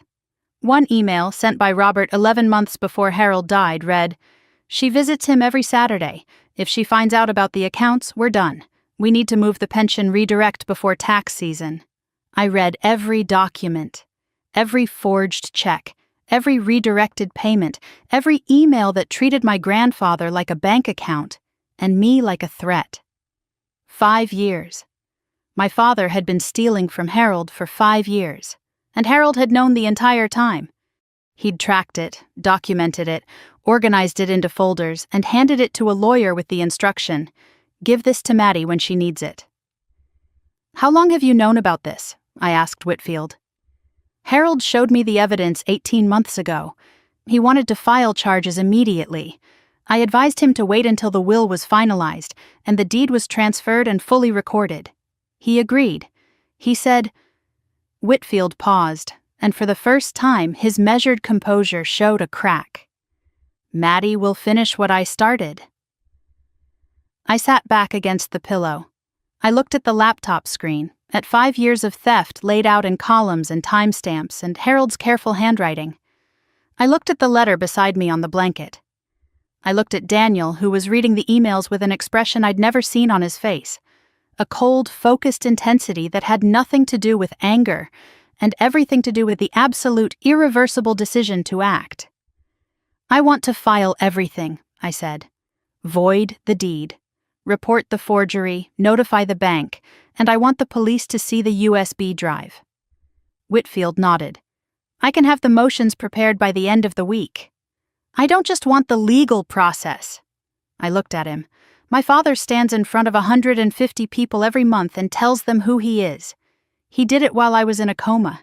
He told them he prayed by my bedside every night. He cried in front of them. They applauded. I want to give those people the truth. In the same room, from the same microphone. Whitfield studied me for a long moment. Then the corner of his mouth moved, just slightly, and he said, Your grandfather told me you'd say that. He said, Maddie doesn't hide, she never has. He reached into his briefcase and pulled out a small calendar card. The annual fundraiser at Grace Fellowship Church. It's in 12 days. I looked at the card. 12 days. That's the one. Daniel, who had been silent through the entire meeting, finally spoke. Whatever you need. I'm there. I reached for his hand. I didn't say thank you. Some things are too large for those words. I squeezed once. He squeezed back. That was enough. 12 days. That's how long Robert Clark had left before every lie he'd built over 15 years came apart in front of the people who believed them most. He'd spend those 12 days sleeping well, rehearsing his fundraiser speech about gratitude and sacrifice, shaking hands at church, telling people he'd never left my side. He'd spend them believing he'd gotten away with everything. And on the 13th day, he'd discover that his dead father-in-law had been watching the whole time, and that the granddaughter he'd dismissed as a cost had inherited more than a house. She'd inherited the evidence and the will to use it. They discharged me on a Tuesday, 10 days after I'd opened my eyes. My ribs still ached when I breathed too deeply. The bruise along my collarbone had faded from purple to a dull yellow that looked like a stain I couldn't wash out. My left arm was out of the brace but still stiff, still reluctant to reach above shoulder height. Dr. Webb told me I'd need follow-up appointments every 2 weeks for the next 3 months. He told me to avoid stress. I almost laughed. I signed the discharge papers myself, sitting on the edge of the hospital bed in clothes Daniel had brought from my apartment, and I thought about the fact that the last time someone had signed a medical document related to my care, it was Daniel, authorizing a surgery my family had refused to pay for. Daniel arrived at 9. He brought a small duffel bag with my things and a cup of coffee from the place I liked on Walnut Street, the one that roasted their own beans and served everything in ceramic mugs even for takeout. He didn't make a speech. He didn't say, "Welcome back," or "How are you feeling," or any of the things people say when they don't know what else to offer. He picked up my bag, walked beside me to the elevator, and kept his hand near my elbow in case I needed it. I didn't. But I let him stay close anyway because closeness from Daniel wasn't obligation. It was just where he stood. My father called at 8:30 before Daniel arrived. I was sitting on the hospital bed waiting, my phone on the blanket beside me, his name on the screen. I picked up. "I'm coming to get you," he said. "You're staying with us until you're back on your feet. No arguments." He didn't ask. He announced it. The way he announced everything. The voice of a man who had been making decisions for other people for so long that he'd forgotten the difference between authority and control. "That's really kind, Dad, but Daniel's already arranged everything. I'll be staying at his apartment. It's closer to my cardiologist." Silence on the line. 3 seconds. 4. I could hear him recalculating, the way a machine recalibrates when it encounters unexpected input. You'd rather stay with your boyfriend than your own family? I noted the word. Boyfriend, not fiancé. Robert had never acknowledged the engagement. He'd never said Daniel's name with any warmth, never treated the relationship as anything more than a temporary inconvenience that would eventually resolve itself the way he believed all of my decisions eventually resolved themselves, quietly, without consequence, in his favor. He's my fiancé, Dad. And he's been at the hospital every day for 3 weeks. Something shifted in his breathing, a tightness, a pause that lasted half a second too long. But the connection didn't land. He didn't link Daniel's constant presence to the healthcare proxy, to the surgery authorization, to the fact that his daughter was alive because the man he called boyfriend had flown 6,000 miles to sign a piece of paper Robert had refused to touch. Fine, he said. He hung up without saying goodbye. 30 minutes later, Olivia texted, Dad's really hurt. You're being ungrateful after everything he's been through. I read it. I set my phone face down on the hospital bed. I didn't respond. I was done performing gratitude for people who had decided my life wasn't worth $200,000. Sandra Nguyen caught me at the hospital exit. I was walking through the lobby, Daniel beside me, the automatic doors 10 feet away. Sandra stepped out from behind the information desk in her scrubs, her shift clearly not over, and pressed a folded piece of paper into my hand. My personal number, she said. If you ever need me to testify, I will. I looked at her. Her eyes were steady, the same eyes that had watched my father walk away, that had found the proxy, that had made the call to Paris. What they did wasn't just wrong, she said. It was criminal, and I don't forget. I nodded. I put the paper in my pocket. She went back through the double doors without another word. Daniel's apartment was on the 14th floor of a building in Center City.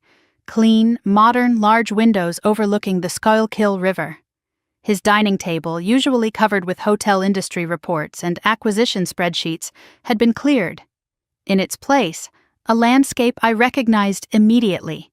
Whitfield's legal folder, printed copies of every file from the USB drive. Sandra's incident report, my healthcare proxy documentation, and a yellow legal pad covered in my own handwriting. Timeline, names, amounts, dates. I'd started writing it in the hospital bed, between visits from Robert and conversations with Whitfield, filling in the architecture of what my father had done while I lay unconscious. Now the pad sat on Daniel's dining table like the blueprint for a building I was about to construct. Whitfield arrived at 2. He set his briefcase beside the legal folder, sat across from Daniel and me, and laid out the strategy with the same measured precision he brought to everything. The motion to void the fraudulent deed transfer was ready to file. The forged POA had no corresponding record in any legitimate database, except Victor Hale's stamp. The original deed from probate, notarized by Whitfield's office, superseded everything Robert had filed. The police report was drafted. Forgery, fraud, mortgage fraud. The USB drive contents constituted evidence of a criminal pattern spanning 5 years. The bank notification was prepared. Once filed, the title dispute would trigger an immediate freeze on the mortgage. Robert would lose access to any remaining funds. I listened. I asked questions about timelines, about sequence, about which filings would trigger which responses, and in what order. Whitfield answered each one. He was thorough, he was patient. He recommended filing everything quietly. Let the courts handle it. Let the police investigate. Avoid the spectacle. I let him finish. Then I said what I'd been thinking since the moment I read Harold's letter. He stood in front of 150 people 3 weeks ago and told them he prayed by my bedside every night. He cried in front of them. They applauded. He lied to every person in that room, people who trust him, people who gave him their money to manage, in the same building where my grandfather sat every Sunday for 27 years. I paused. I'm going to tell the truth in that room. Same microphone, same people. Whitfield studied me. He didn't argue. He didn't try to talk me out of it. He looked at me the way I imagined he'd looked at Harold when Harold first walked into his office and said he needed a secret will, assessing not whether I was capable, but whether I understood the weight of what I was choosing. "Your grandfather told me you'd handle it your way," Whitfield said. "He told me, Maddie doesn't hide, she never has." He reached into his briefcase and pulled out the calendar card. The annual fundraiser at Grace Fellowship Church, this Sunday. 5 days. That was all the time I had, and Robert didn't suspect a thing. Wednesday evening, Robert called again. His voice was relaxed, conversational, the tone of a man who has checked every lock in his house and found them all secure. "How are you feeling, sweetheart? Getting enough rest?" I matched his tone. "Much better, Dad. Daniel's taking good care of me." We talked about nothing. The weather, the Phillies, a bathroom renovation he'd finished for a client on Saturday, 2 people speaking lines from scripts that had nothing to do with each other, performing normalcy across a phone line while one of us held a folder full of evidence and the other didn't know it existed. Then he shifted. The way a hotel guest shifts when they're about to request something they know they're not entitled to. Casual, too casual. "Oh, I meant to tell you. I've been going through Grandpa Harold's things, the house, the paperwork, some old accounts. It's more complicated than I expected, but I'm handling it. I'll explain everything when you're feeling up to it." He paused. He waited, listening for a crack, a question, a tremor in my voice that would tell him I'd been talking to someone I shouldn't have been talking to. I gave him nothing. "That's really thoughtful of you, Dad. I know it's a lot of work. Thank you." I heard him relax through the phone, the slight exhale, the loosening of the muscles in his jaw. He thought the script was still working. He thought I was still the girl who accepted what she was told and said thank you for the privilege. "Of course," he said. "That's what family's for." I hung up. Daniel was leaning against the kitchen doorway, arms crossed. "How do you do that?" he asked. "Sound that calm when you know what he's done?" I looked at him. "I've been managing difficult guests for 11 years. My father's just another one who thinks the rules don't apply to him." I picked up the legal pad and wrote a note. "Robert confirmed. Believes I know nothing about property. Actively maintaining cover story." Thursday morning, Daniel found something new. He'd been pulling records on Robert's financial trail, using his own industry contacts in commercial real estate and hospitality finance. The failed plaza development, the Glen Archer project that had swallowed Robert's savings, was structured as an LLC. Glen Archer was listed as managing member. Robert was listed as investor. But there was a third name on the operating agreement. Olivia Clark. Not as an investor, as the registered agent.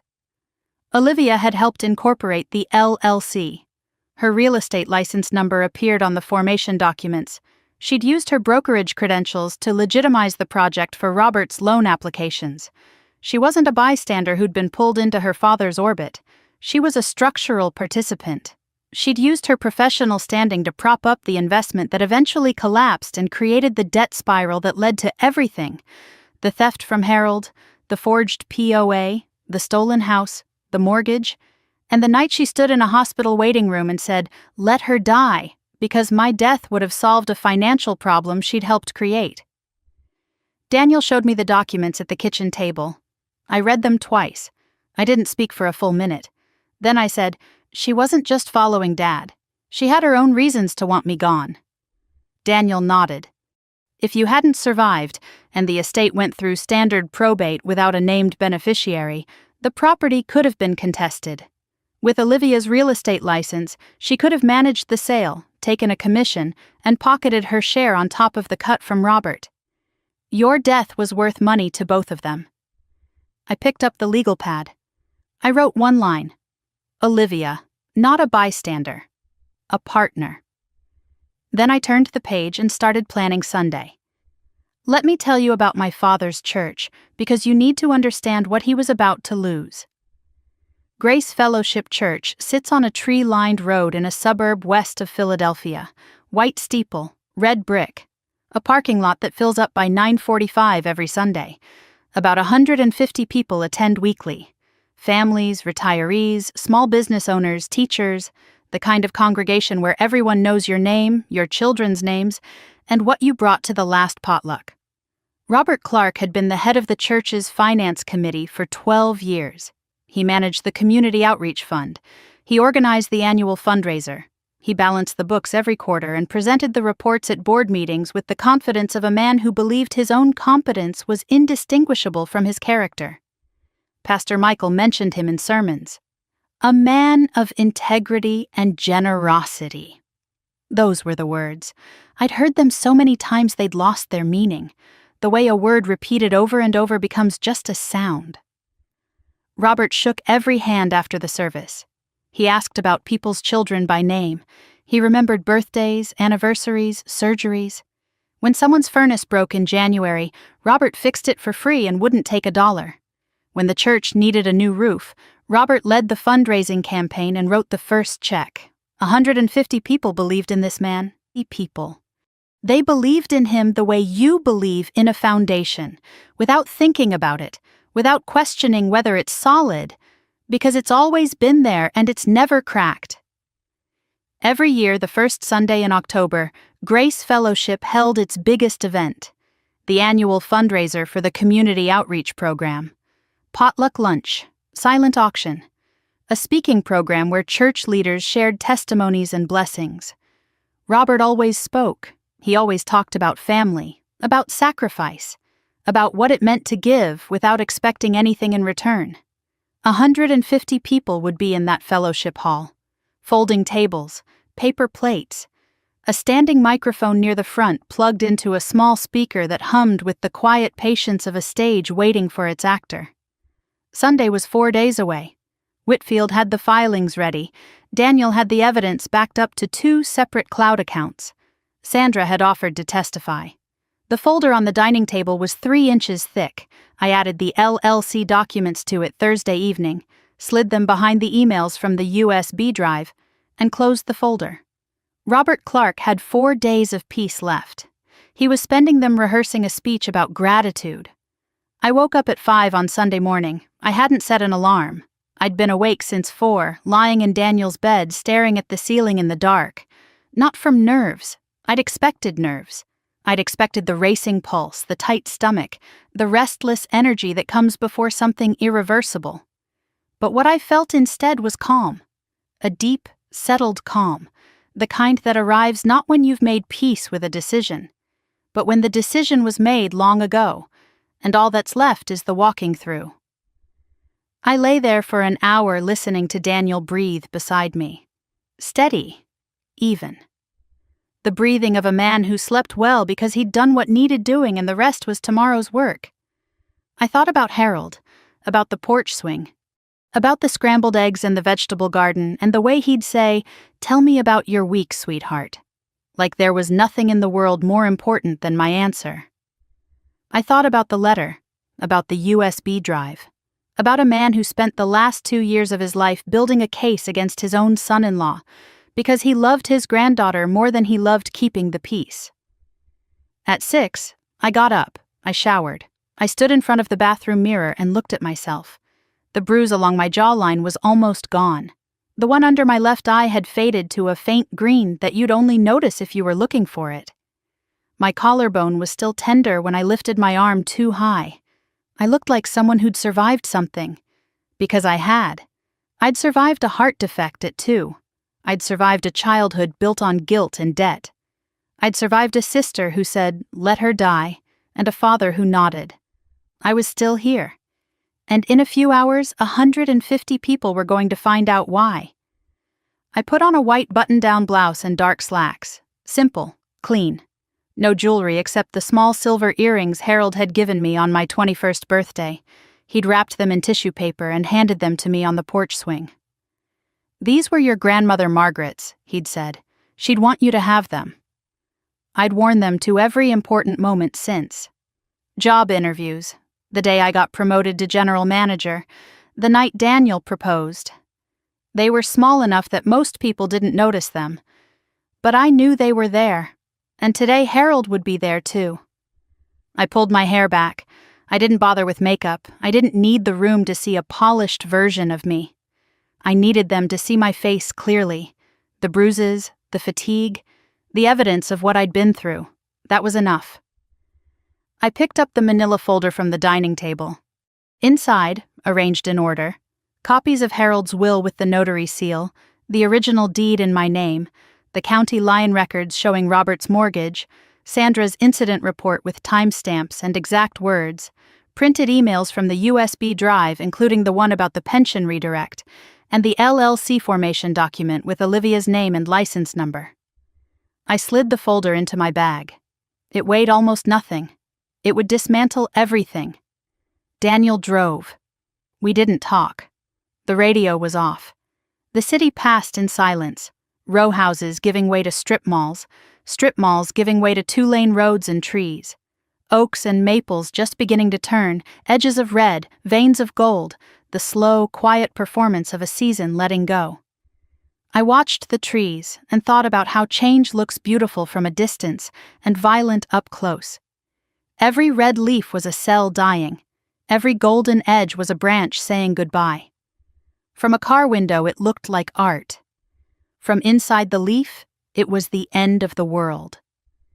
Daniel turned onto the church road at 11:20 and parked near the back of the lot. The steeple caught the morning sun, white against a blue October sky.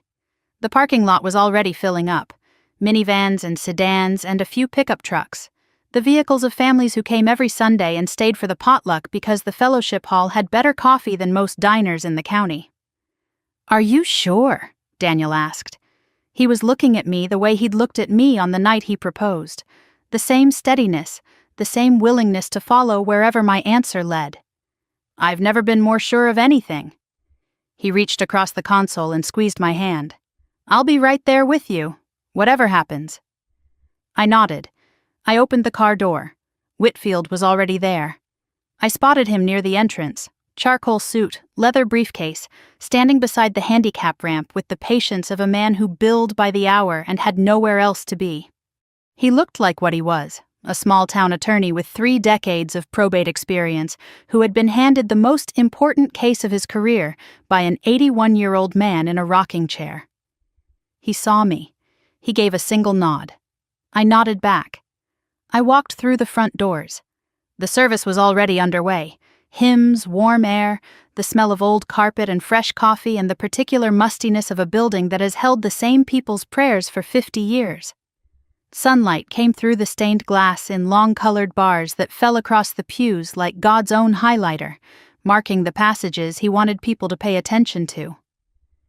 I slipped into the last pew and sat down. My ribs protested. I ignored them. Robert was in the second row, right side, where he always sat. Navy blazer, pressed white shirt, Bible open on his lap. He was nodding along to the hymn with the practiced rhythm of a man who had memorized not just the words but the performance of singing them. He looked peaceful, certain, untouchable. Like a man standing in a house he built, confident that every nail is where he put it, unaware that someone has been quietly removing the foundation for months. He spotted me. He always noticed when someone entered his territory. An old habit, a deacon's awareness. He turned, saw me in the back pew, and his face lit up with exactly the expression I expected. The proud father, the grateful patriarch. He raised his hand and waved. A warm wave, a public wave. The wave that said, "Look everyone, my miracle daughter is here."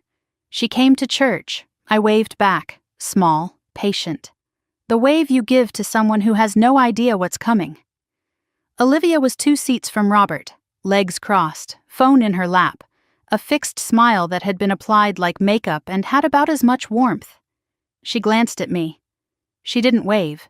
Something tightened in her expression, a flicker of discomfort, the look of someone who expected a problem to have resolved itself by now and was unsettled to find it still breathing. Daniel entered through the side door and positioned himself near the back wall. Whitfield came in separately and sat in the last row on the opposite side. They didn't acknowledge each other. They didn't need to. The pieces were in place. The service ended at noon. The congregation filed into the fellowship hall through double doors propped open with rubber wedges.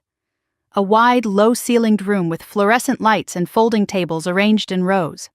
Foil pans of baked ziti and green bean casserole, crockpots plugged into extension cords that snaked between table legs, paper plates stacked beside plastic cups, and a napkin dispenser that someone had decorated with a handwritten sign, "Bless this meal."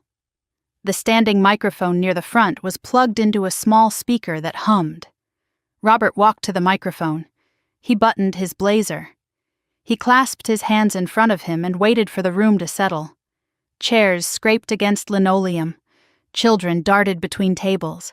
An elderly woman in the third row adjusted her hearing aid. A man in a plaid shirt poured lemonade for his wife. The room quieted. The way rooms quiet for Robert Clark, naturally, respectfully, because he'd earned every ear through 12 years of balanced ledgers and fixed furnaces and handshakes that never felt hurried.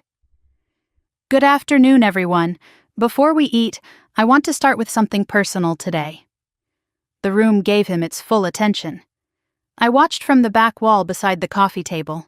Daniel was 6 feet to my left. Whitfield was seated in the last row near the side door. "As many of you know," Robert continued, "my youngest daughter, Madison, had a serious cardiac emergency last month. She was rushed to the hospital. She was in a coma for 3 weeks. He paused. He was good at pauses. He let the weight build the way a preacher lets silence build before the point of the sermon, not for emphasis, but for control. He was managing the room's emotions the way he managed their charitable fund, methodically, with a clear objective. But God is faithful. He turned and gestured toward me. I was standing near the back wall. Every head in the room rotated. 150 faces. Some I recognized from Harold's funeral, some I'd never seen before. Applause. Warm, genuine applause. A woman in the front row pressed her hand to her heart. A man in the plaid shirt set down the lemonade pitcher and nodded with tears forming at the corners of his eyes. These people meant it. They were clapping because they were good people who believed a father had nearly lost his daughter and God had brought her back. They had no reason to think otherwise. "As a father," Robert said, his voice cracking at precisely the right moment, at the exact syllable where a crack would sound most human. "There is nothing more terrifying than almost losing your child.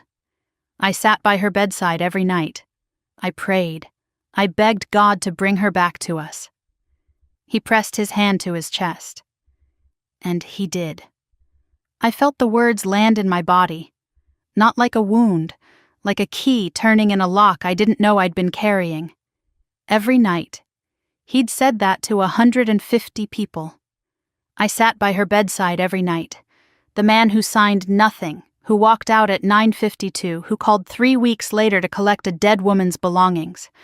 That man was standing at a microphone with his hand on his heart telling 150 people he'd prayed by my side. He looked at me across the room. He smiled. He opened his arms slightly, the subtle, universal gesture of a father inviting his daughter into the narrative he'd written for her. The role was simple. Walk to the front, hug him, cry into his shoulder, confirm the story, be the miracle, be grateful. I smiled back. I walked toward him. The room watched with soft, expectant eyes. I could feel the warmth of 150 people who wanted this to be the moment, the tearful reunion, the father and daughter, the answered prayer. I walked all the way to the front. "Dad," I said, loud enough for the first 3 rows to hear, "can I say a few words?" Robert didn't hesitate. He couldn't. Not here. Not in front of 150 people who just heard him call me his miracle. Refusing his daughter the microphone after that speech, after the applause, after the tears, would crack the mask in real time, in front of every person who believed in him. He knew it. I knew he knew it. "Of course, sweetheart." His smile was wide, confident. He stepped to the side, hands behind his back, playing the supporting role with the ease of a man who has never doubted his ability to control any room he stands in. I wrapped my fingers around the microphone. It was warm from his grip. I didn't look at him. I looked at the room, at the folding tables and the casserole dishes and the faces. Mrs. Delgado, who brought empanadas every month. Jim Hartley, whose gutters Robert cleaned every spring. Pastor Michael standing near the punch bowl with his hands in his pockets. Ruth Calloway, who'd sung in the choir with Harold for 15 years. These were good people. They'd trusted this man. They deserved the truth. "Thank you all for your prayers," I said. "I'm truly grateful to be standing here." I paused, not for effect, because I wanted the next sentence to land in the exact place it needed to, in the silence between one heartbeat and the next, in the space where 150 people were still smiling, still warm, still believing the story they'd been told. But I need to correct something my father just said. The silence changed. It wasn't the comfortable, anticipatory silence of a church gathering anymore. It was the silence of a room that has felt the floor shift beneath it, just barely, just enough to make everyone grip the edge of their chairs without knowing why. Robert's smile faded by 1 degree. His hands came out from behind his back, and I began. My father didn't pray by my bedside. He came to the hospital once, the night of my emergency. He went to the financial counselor's office before he asked which room I was in. He asked how much the surgery would cost. When they told him over $200,000 after insurance, he did not sign the consent form. He left the hospital without authorizing the procedure. The room didn't move. 150 people were holding forks that didn't reach their mouths. A woman in the second row set down her plastic cup of lemonade with the slow, careful motion of someone who has just realized that the surface beneath her is not as stable as she thought. I kept my eyes on the room. I didn't look at Robert, not yet. But my father didn't make that decision alone. I paused. I turned slightly, not toward Olivia, toward the congregation. Toward the people who needed to hear this from the front of the room, where the truth belongs. My sister Olivia was at the hospital that night. She arrived at 9:45. She found my father in the waiting area outside the surgical wing. A charge nurse, a 12-year veteran of that hospital, was standing 12 feet away restocking a supply cart. She heard every word. My voice dropped half a register. Not for drama, because the next sentence deserved a different weight. The kind of weight that doesn't come from volume, but from stillness. My sister looked at my father and said, "Let her die. We won't pay for the surgery. Think about what that money could do for us." Someone in the middle of the hall inhaled sharply. A woman in the front row covered her mouth with both hands. Near the back, a dish hit the linoleum, a casserole lid that slipped from someone's fingers. I didn't stop. I couldn't stop. Stopping would have given Robert a gap to fill with his own version, and I was done letting him fill gaps. My father looked at my sister. He nodded. They stood up. They walked out of the hospital together.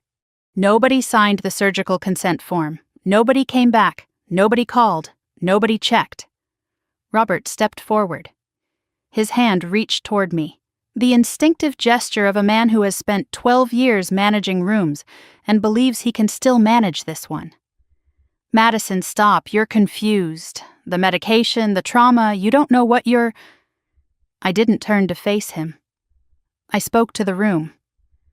"I have the hospital's incident report, time-stamped, the nurse's written account, exact words, exact times. I'm not confused." Robert's hand dropped to his side. I could feel him recalculating beside me, the way a machine reprocesses when it encounters a wall where a door used to be. I gave him no time to find another route. And that's not even the worst part. Daniel walked from the back wall to the front of the room. He didn't rush. He carried a thin folder against his side, held loosely, the way someone carries something they've been holding for 3 weeks and are finally ready to set down. He stood beside me. Not in front of me, beside me. His presence didn't overshadow the moment, it reinforced it. He wasn't the hero of this story. He was the witness who could prove it. "My name is Daniel Reed," he said to the room. His voice was steady, clear, the voice of a man who runs international hotel operations and is accustomed to addressing rooms full of people who need facts, not feelings. "I'm Madison's fiancé, 3 years ago, she designated me as her healthcare proxy, her legal medical decision maker. He held up the document. The notary seal caught the fluorescent light. The night of her emergency, a nurse at the hospital found this designation in Madison's employee records. She called me in Paris at 3 a.m. I authorized the surgery by phone and flew back to sign the consent form in person. He opened the folder. This is a copy of the formal incident record filed by the attending charge nurse. It documents the family's refusal to authorize life-saving surgery. It includes exact timestamps, the names of every person present, and the direct quote from Olivia Clark. Daniel looked at Robert. Just once. Just long enough. Robert's face had gone the color of old newspaper, the yellowish gray of something that has been left out too long and has started to deteriorate. Daniel said one sentence to him. You left your daughter to die over a billing estimate. I flew 6,000 miles to save her. Then he stepped back. He didn't say anything else. The room heard him. The room would remember. The side door of the fellowship hall opened. Thomas Whitfield walked in. Charcoal suit, leather briefcase, silver-rimmed glasses. He didn't look around for a seat. He didn't hesitate.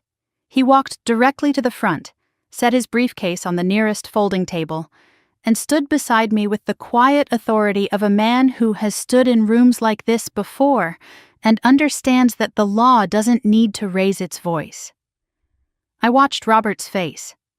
I watched it carefully, the way I'd watched 1,000 faces across hotel lobbies and conference tables, reading the micro-expressions that tell you what a person is really thinking before their mouth catches up. And I saw something I had never seen on my father's face in 33 years. Fear. Not anger, not indignation, not the rehearsed composure of a man preparing his defense. Fear. The deep, stomach-level fear of a man who has just realized that the door he thought was locked has been open the entire time. This is Thomas Whitfield, I said into the microphone. He was my grandfather Harold's private attorney. A murmur rippled through the room.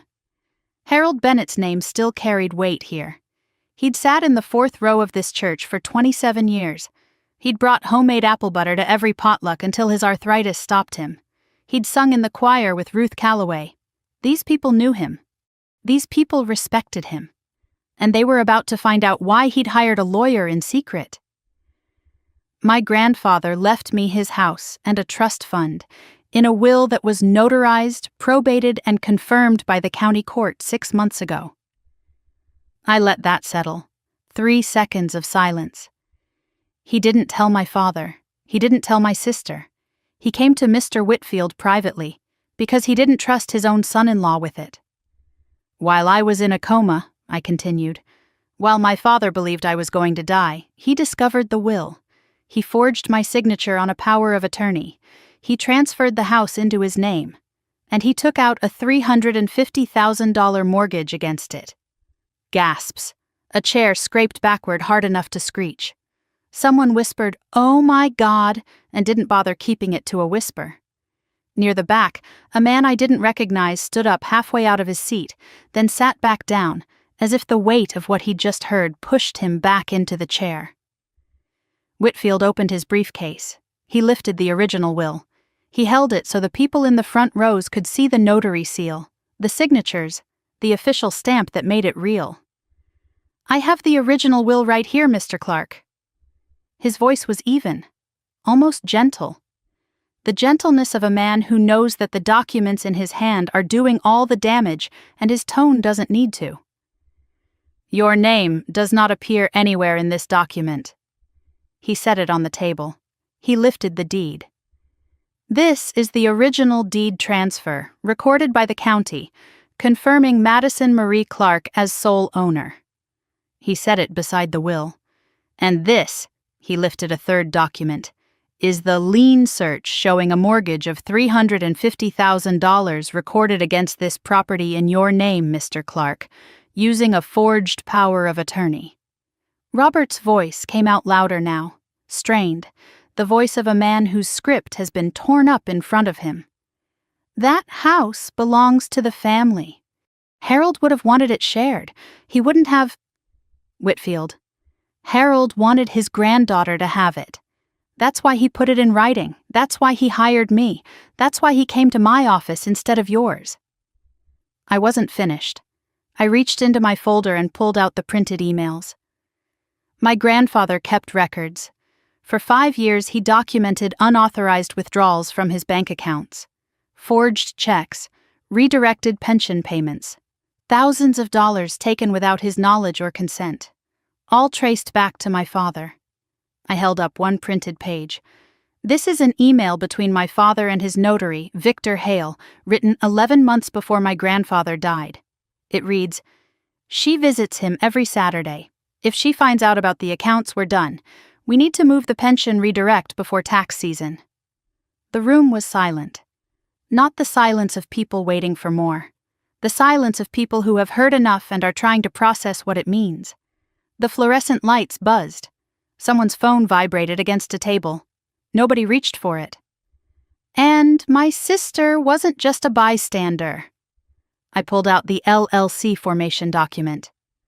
Olivia Clark is listed as the registered agent on the investment LLC that my father used to lose over $400,000 in a failed real estate project. She used her brokerage license to legitimize the venture. She wasn't just aware of the financial collapse. She helped build the structure that caused it. I set the document on the table beside the will. And when my father offered her $100,000 from the mortgage he took out on my stolen house, she didn't ask questions. She used the money to open a second office. Olivia stood up. Her chair scraped the floor with a sound that cut through the silence like a blade across glass. Her face was white, not from shock, from recognition. The look of someone who has just watched every layer of careful distance she'd built between herself and the truth get peeled away in front of an audience she can never unface. "Tell them, Olivia," Robert said. His voice had shifted again, desperate now, reaching. "Tell them I was protecting the family. Tell them—" Olivia pulled her arm free from his grip. She looked at him, then at me, then at the room, at Mrs. Delgado, at Jim Hartley, at the couples whose homes she'd sold, the families who'd trusted her with the biggest financial decisions of their lives. She looked at all of them looking at her. She didn't make a speech. She didn't defend herself. She said 4 words, quietly, but in a room that silent, everyone heard them. "I knew it was wrong." Then she picked up her purse and walked toward the door. Before she reached it, she stopped. She turned back. She looked at me. Not with anger, not with defiance, with something I didn't expect and still don't fully understand. Something that looked like relief. The terrible, exhausted relief of someone who has finally stopped pretending. Then she walked out. The door closed behind her. Robert tried every tactic he had left. "She's on heavy medication. She doesn't know what she's saying." Nobody moved. "This is a private family matter. This isn't the place." I answered that one. "You chose this room to tell your story. I'm choosing the same room to tell the truth." He shifted to the last card in his hand, the one he always played when authority and deflection failed. He softened. He dropped his shoulders. He let his voice crack the way he'd been cracking it professionally for 12 years. "I've sacrificed everything for this family. You have no idea the pressure I've been under. The debts, the—" He stopped. His mouth closed. He'd caught himself, but too late. The word debts had already landed, and 150 people were turning it over in their minds, connecting it to the forged checks and the failed investment and the $350,000. Jim Hartley stood up from his chair, the man whose gutters Robert cleaned every spring, the man whose handshake Robert never missed. "Then why is there a lawyer here, Robert?" Robert didn't answer. Pastor Michael stepped forward from beside the punch bowl. His hands were no longer in his pockets. They were folded in front of him, the posture of a man who has presided over enough difficult conversations to know when the room needs direction. "Robert," he said quietly, "I think we should all hear this out. Every word." I lowered the microphone. I didn't need it for this part. The room was silent enough to hear a page turn. "I'm not here to humiliate you, Dad. I'm here because you tried to let me die. When that didn't work, you robbed me. You forged my signature. You stole my grandfather's house. You took $350,000 to cover debts you never told anyone about. And you stood at this microphone and told these people who trust you, people who gave you their charitable fund to manage, that you never left my side." I looked at him. "I'm giving you a chance to make it right. That's more than you gave me." Robert looked around the room. The slow rotation of a man searching for an ally and finding none. Face by face, Jim Hartley, Mrs. Delgado, Pastor Michael, Ruth Calloway, the man in the plaid shirt who'd cried during Robert's speech 5 minutes ago. Every one of them looked back at him. Not one of them looked away. Not one of them moved toward him. Pastor Michael walked to Robert. He placed a hand on his shoulder. Firm, not gentle. "Robert, I think it's time for you to leave." Robert stood still for a moment. Then he walked toward the door. His shoes were silent on the linoleum. At the threshold, he turned. He looked at me across the fellowship hall, across the folding tables and the casserole dishes and the 150 people who would never see him the same way again. His mouth opened. He wanted to say something. Some final line that would land the way his speeches always landed, that would rewrite the last 10 minutes into something he could survive. Nothing came out. He left. I set the microphone on the nearest table. My hands were steady. My ribs ached. I didn't care. I looked at the room. "I'm sorry for disrupting your Sunday. My grandfather Harold loved this church. He sat in the 4th row for 27 years. He would have wanted the truth spoken here." Mrs. Delgado came forward and hugged me. Tight, wordless, the kind of embrace that carries everything language can't. Jim Hartley shook my hand without speaking. Ruth Calloway, white hair, cardigan, glasses on a chain around her neck, touched my arm and said, "Your grandfather talked about you every single week, sweetheart. He never stopped. He was so proud of you." I nodded. I couldn't trust my voice. I'd held it together for every word of that confrontation. And now, standing in front of a woman who'd known Harold for 20 years, I could feel the edges starting to give. Sandra Nguyen was standing near the coffee station. She'd arrived before the service in civilian clothes, sitting in the back row, invisible and watching. She caught my eye across the room. She didn't smile. She gave a single firm nod, the same nod she'd given at the hospital exit when she'd pressed her phone number into my hand. The nod that meant, I was here. I saw this. And I'll swear to every word. I know this is a lot. If this story is hitting you hard, you're not alone. Thousands of people have watched stories like this one and felt exactly what you're feeling right now. If you haven't subscribed yet, now's the moment. Hit that button so you don't miss how this ends. And tell me in the comments, what would you have said to Robert right there in front of everyone? I want to hear it. Now let me tell you what happened next. I slept for 11 hours Monday night. The first real sleep since waking from the coma. I lay in Daniel's bed and closed my eyes at 8:30 and didn't open them until 7:30 the next morning. My body was still healing. My ribs still caught when I rolled over. But something had shifted. The weight I'd been carrying since childhood, the invisible debt, the permanent apology for existing, the belief that I owed my family something I could never repay, was lighter, not gone, lighter. Like someone had cut one of the straps on a pack I'd been wearing for 33 years, and I could finally feel the difference between what I was carrying and what I was. Whitfield called at 8. He'd filed the title dispute with the mortgage lender's fraud department at first light. By 9:15, the bank's internal counsel had called him back. The title was flagged as disputed. The mortgage was frozen, effective immediately. Robert could not access any remaining funds. He could not refinance. He could not sell. He could not transfer.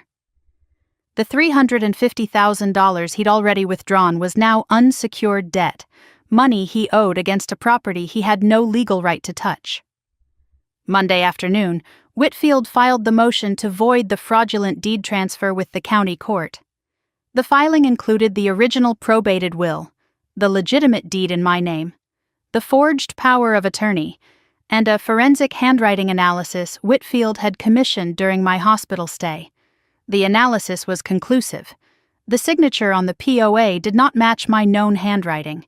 It matched Robert's attempt to replicate it. The expert's report was 4 pages long. It took one sentence to summarize. This signature was written by someone imitating the subject's hand, not by the subject herself. At 2 p.m. Monday, Whitfield and I walked into the Bryn Mawr police station. I filed a formal complaint: forgery in the 3rd degree, fraud, mortgage fraud. The report named Robert J. Clark as the primary suspect and Victor Hale as an accessory. The USB drive contents were submitted as supporting evidence: 5 years of forged checks, redirected pension payments, and the email chain between Robert and Victor that included the sentence about moving the pension redirect before tax season. The detective who took the report read the emails carefully. He looked up at me over his reading glasses and said, "How long has this been going on?" I said, "Longer than I knew, but my grandfather kept records." The detective nodded. He picked up his phone and called his supervisor before I'd left the room. By Tuesday morning, Victor Hale had hired his own attorney. His lawyer called Whitfield before noon and signaled immediate cooperation. Victor wasn't going down for Robert Clark. He'd notarized the forged document.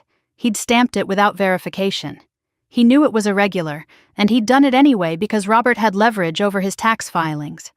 But when the leverage was a favor owed and the consequence was a felony charge, the math changed fast.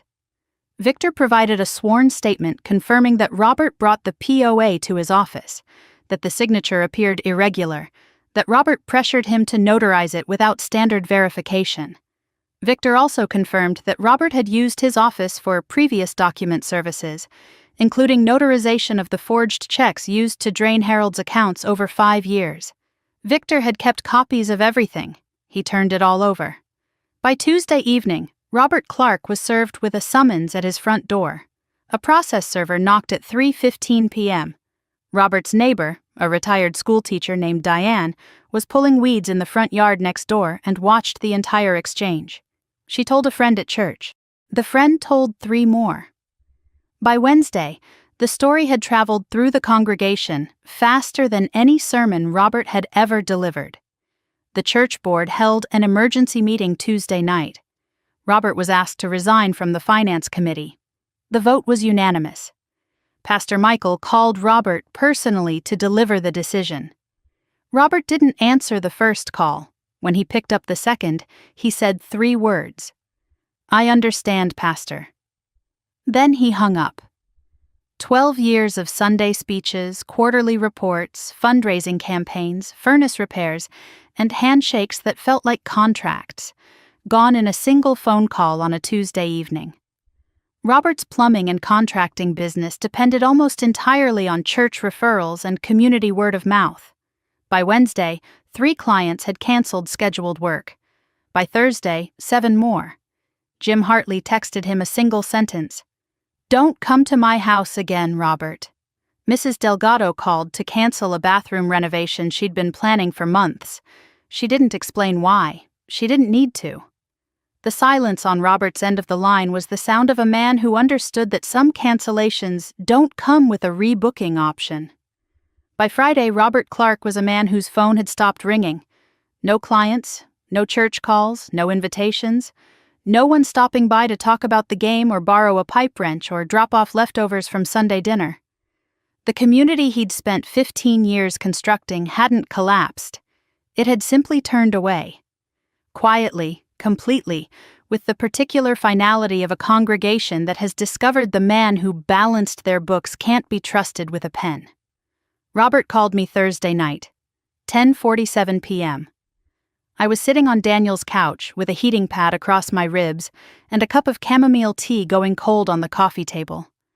My phone buzzed, his name on the screen. I stared at it for 2 full rings. Then I picked up. "You destroyed me." His voice was flat. not angry, not pleading, hollowed out, like a building after the wrecking ball has gone through, the walls still standing but nothing inside holding them up. I'd heard that tone before, in hotel guests who'd been caught in a lie and had exhausted every alternative.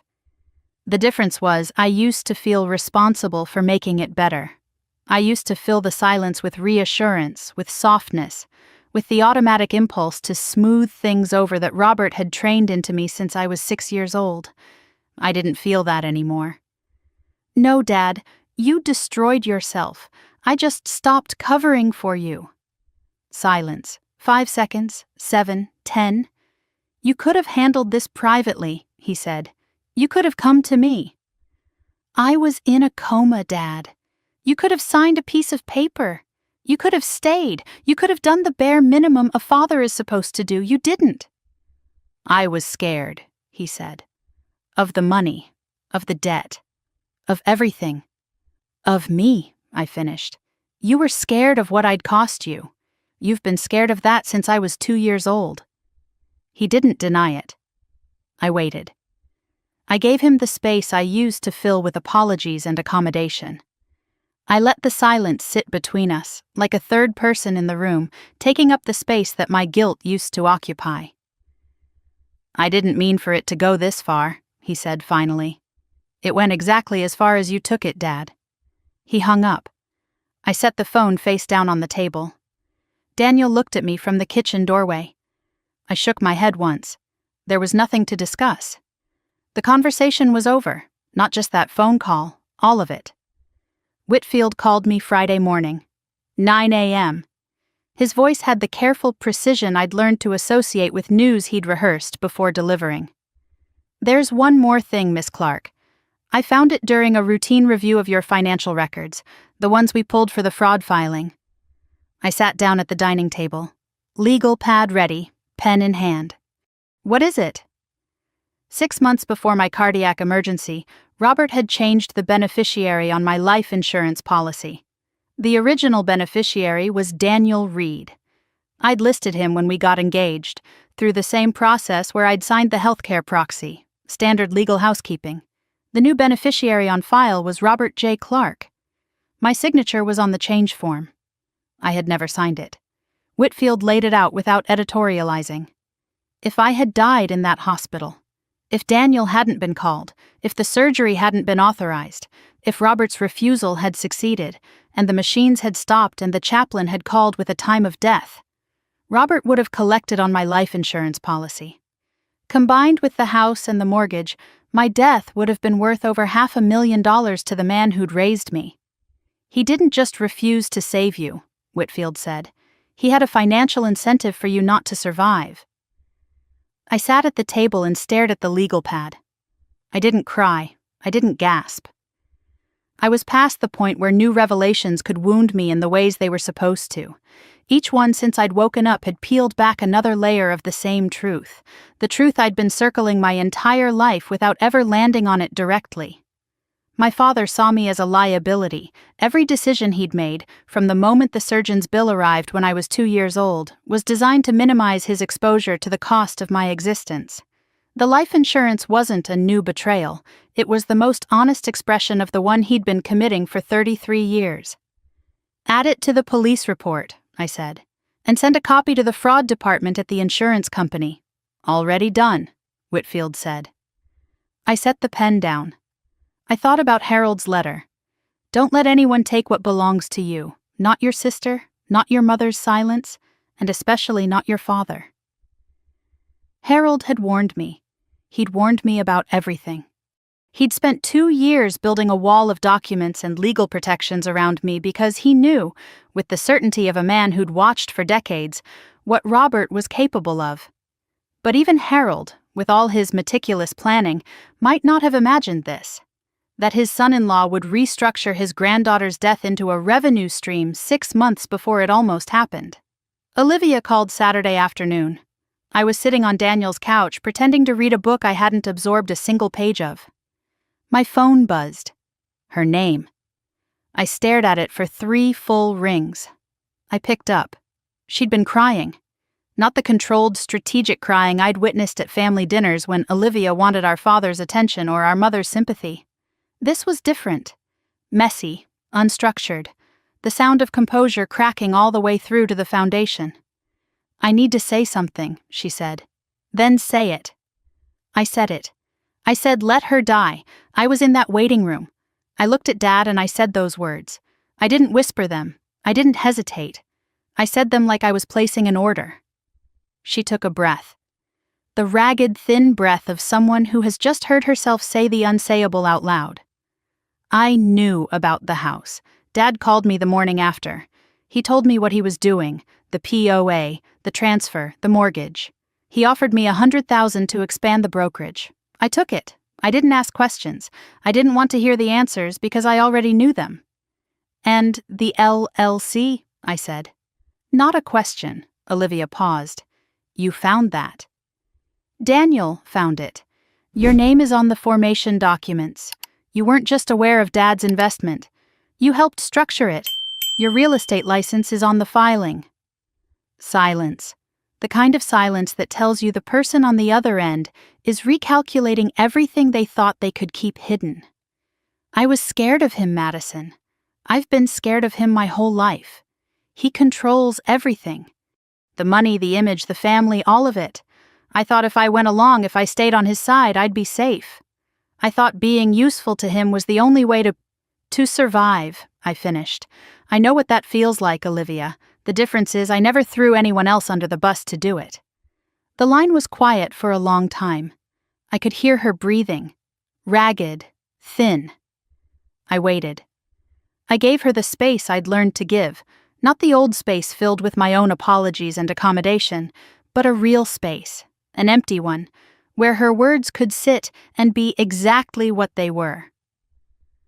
"I'm not going to pretend you don't exist," I said. "And I'm not going to forgive you, not today, maybe not for a long time. But if you want to rebuild something real, something that isn't built on Dad's money or held together by silence, you know where to find me.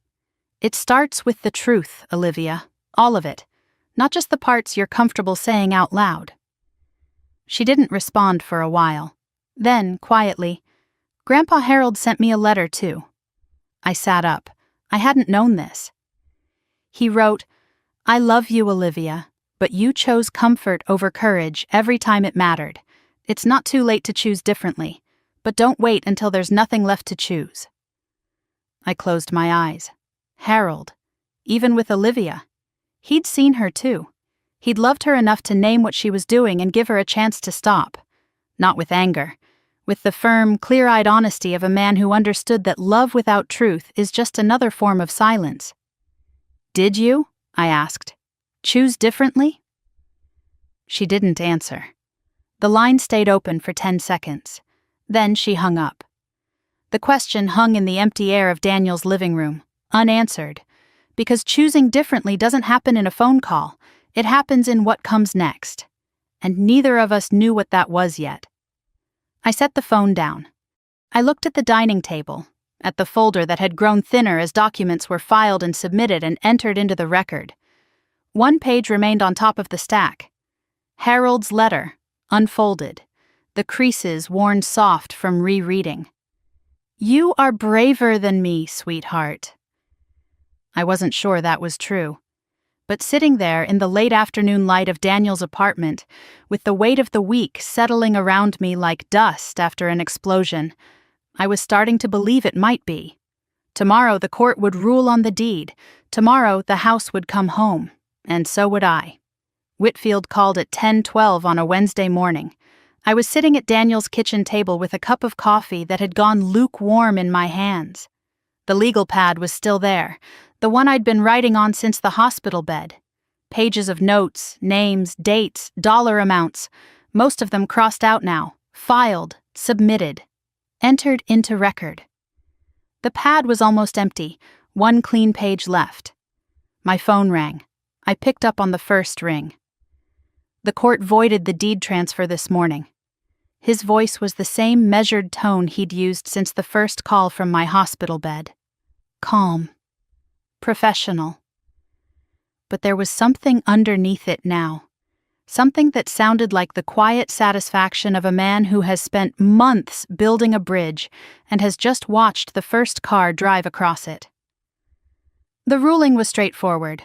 The forged power of attorney was rejected on the basis of the forensic handwriting analysis and the absence of any corresponding authorization in our records.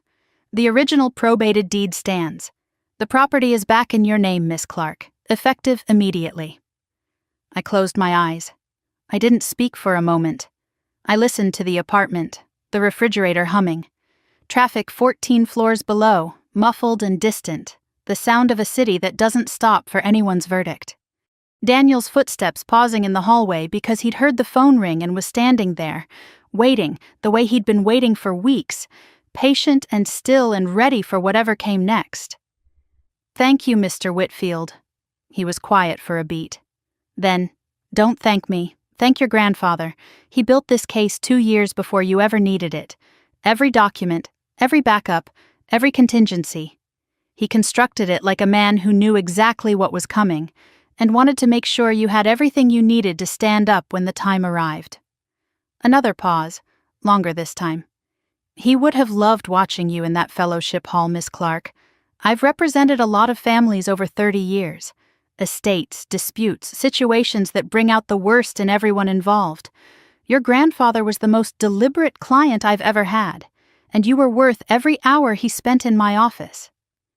I opened my eyes. Daniel was standing in the hallway doorway. I didn't need to tell him. He could see it on my face. He nodded once. I nodded back. "Saturday," I said. "I want to go to the house on Saturday." Robert accepted a plea deal the following week. His attorney advised full cooperation, and Robert, for once in his life, listened to someone else's counsel. The evidence was overwhelming. Victor Hale's sworn testimony, the USB drive, the forged power of attorney with the forensic analysis attached, the bank records, Sandra's incident report, the email chain discussing Harold's accounts and the exit strategy. There was no viable defense. Robert's lawyer told him so in plain language, and Robert, sitting across a table in a conference room he couldn't afford, agreed to the terms. Probation, full restitution of the $350,000, a permanent restraining order barring him from accessing my financial accounts, my property, or any records bearing my name, forfeiture of the fraudulently obtained life insurance beneficiary designation. The insurance company had launched its own investigation the day after Whitfield reported the unauthorized change. Robert's forged signature on that form matched the same handwriting patterns identified in the POA forgery. The company voided the designation within 72 hours and flagged Robert's name in their national fraud database. No prison time, but only because cooperation and immediate restitution were conditions of the agreement, and the district attorney determined that incarceration would delay the payments I was owed. Robert put his house on the market to cover the restitution. It sold in 3 weeks, below asking price, because Robert needed the money fast and word travels in small communities the way water travels downhill, following the path of least resistance and reaching everywhere eventually. The sale covered $270,000. The remaining $80,000 would follow him as structured monthly payments over the next 4 years. He would spend the rest of his working life paying back money he'd stolen from his dead father-in-law's granddaughter, while she lay in a coma he'd hoped she wouldn't wake up from. He moved to Allentown. His older brother had a spare room. I learned this through Olivia, who heard it from a cousin who heard it from Diane, the retired schoolteacher who'd watched the process server knock on Robert's door. I didn't verify it. I didn't drive past his house. I didn't look up the listing. I didn't search for his brother's address or check whether the moving truck had left or wonder what he'd taken with him. Robert Clark was no longer someone I needed to track. He was a consequence I'd set in motion, and consequences don't need supervision. They run on their own. I tried to imagine him loading boxes into a rental truck. The man who'd stood at a microphone every month for 12 years, who'd shaken every hand and fixed every furnace and managed every dollar of the community outreach fund, now packing his life into cardboard in a driveway nobody visited anymore. I didn't feel satisfaction. I expected to. I'd spent weeks building toward this, filing motions, organizing evidence, standing in front of 150 people, and taking apart his story piece by piece. I thought the ending would feel like victory. It didn't. It felt like putting down something heavy that I'd been carrying so long I'd forgotten what my shoulders felt like without it. Not triumph. Release. Before I could close this chapter, there was one more person I needed to see. Not Robert, not Olivia. Someone I hadn't visited since before the coma. I walked into St. Elizabeth's on a Thursday afternoon.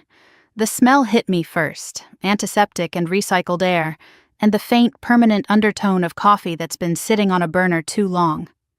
I knew this building the way you know a place you've passed through 1,000 times without thinking.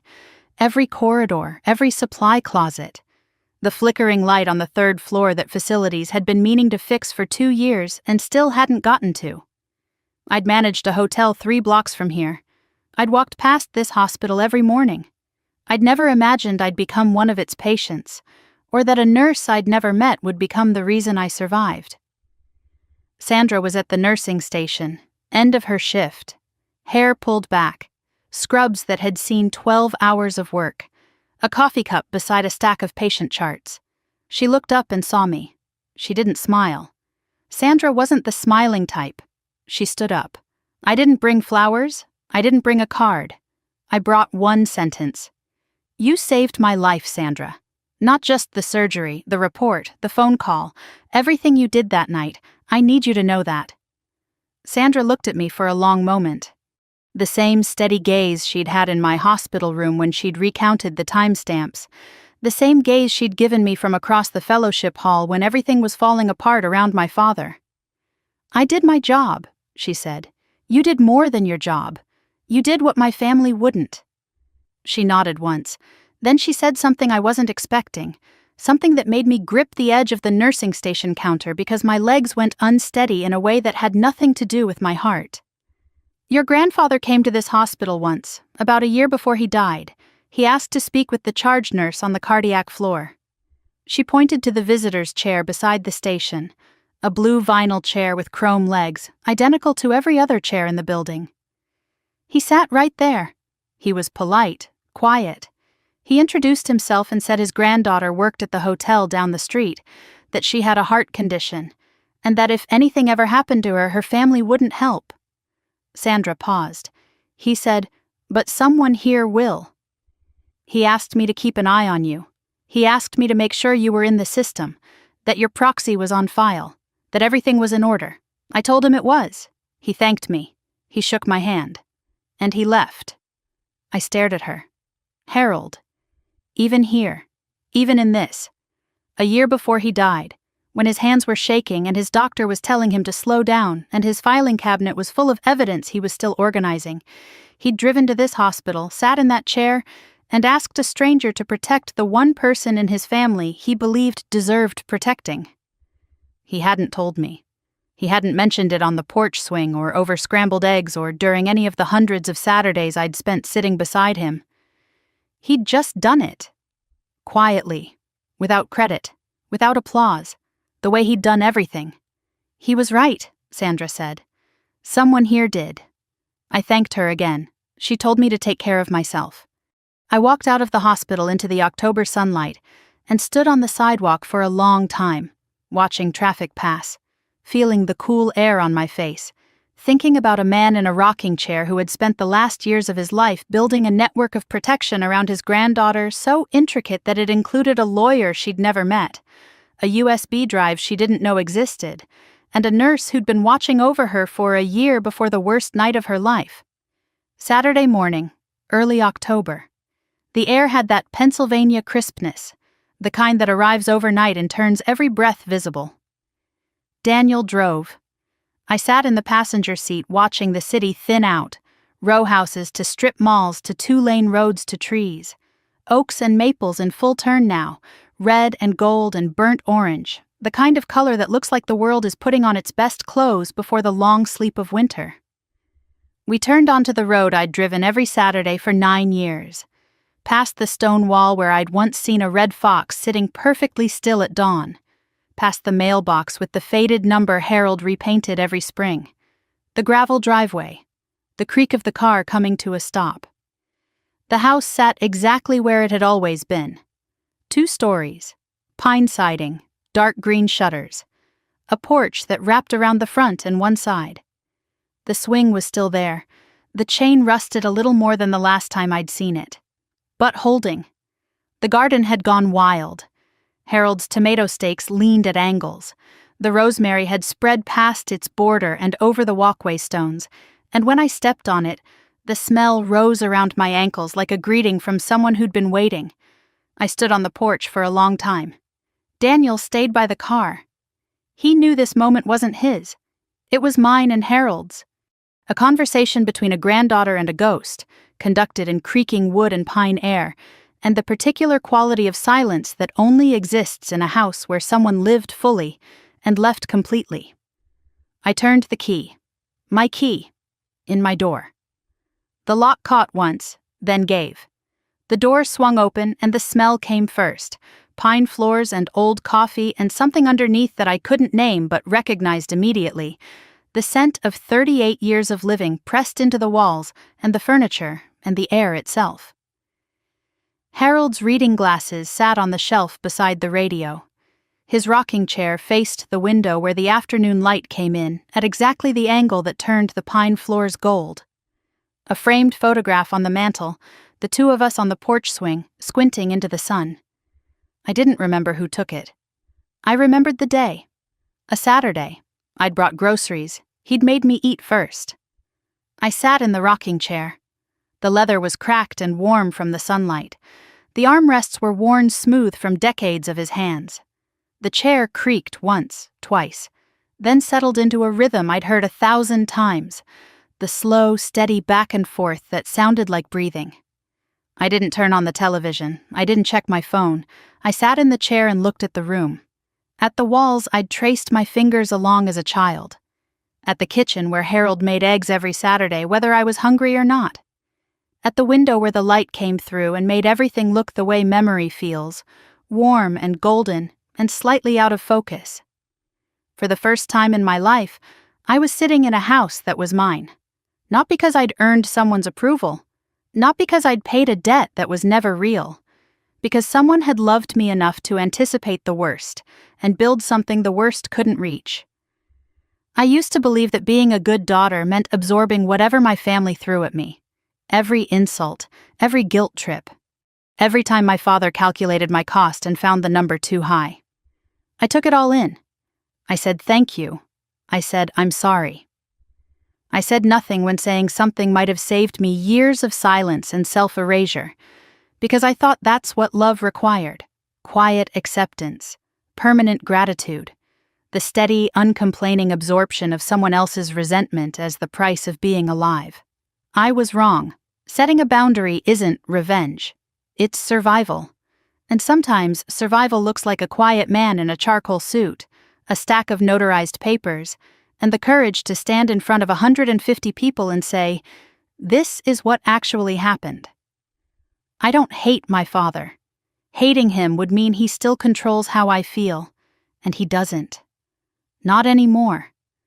Robert Clark is a man who made terrible choices, driven by debts he was too proud to admit, by an image he was too afraid to let crack, by a fear of inadequacy he buried under 15 years of church speeches and handshakes, and the performance of a man who gives without expecting anything in return.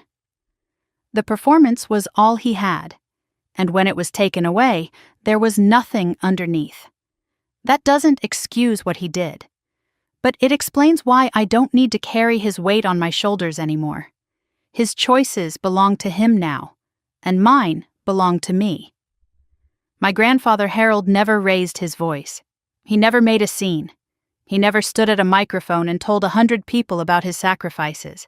He just sat on a porch swing, made scrambled eggs on Saturday mornings, kept records in a USB drive, hired a lawyer, wrote a letter, asked a nurse to watch over me, and made sure that when the worst came, and he knew it would come, I'd have everything I needed to stand up. That's what love looks like. Not performance, not speeches, not tears on cue in a fellowship hall. Love looks like a man who plans quietly for a future he won't live to see, because he trusts the person he's planning for. Daniel came up to the porch after a while. He sat on the steps, jacket collar turned up against the October air. He'd been out there the whole time, giving me space, giving me the house, giving me the silence. I came outside and sat beside him. He didn't ask how I was feeling. He didn't say, "I'm proud of you," or "You did the right thing," or any of the things people say when they want to put a period at the end of someone else's sentence. He reached over and took my hand. That was it. That was enough. This was a man who'd flown from Paris, slept in a hospital chair for 3 weeks, stood in front of a congregation and told them the truth, backed up a USB drive to 2 cloud accounts because he understood that evidence is love in document form, and was now sitting on a porch step in the cold, holding my hand, because that's where he belonged. He looked at the garden. Harold's rosemary is taking over the whole walkway. I almost laughed. Almost. He'd love that, I said. He always said rosemary was the only plant too stubborn to quit. Daniel squeezed my hand. Sounds like someone I know. The following Sunday, I went to church. A different church. A small converted chapel on a side street in Wayne, Pennsylvania. No white steeple, no parking lot that fills by 9:45. Maybe 40 people on a good Sunday. Wooden pews. A pastor who played acoustic guitar during the hymns and didn't seem to mind when the strings buzzed on the high notes. Coffee from a drip machine served in mismatched mugs that had been donated over the years, each one different, each one someone's.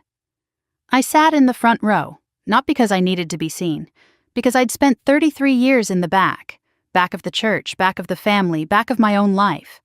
I sat in the back because my father told me, in 1,000 ways across 1,000 days, that I was a cost, a burden, a line item on a bill that never stopped growing, and people who cost too much don't get to sit up front. They sit where they're told.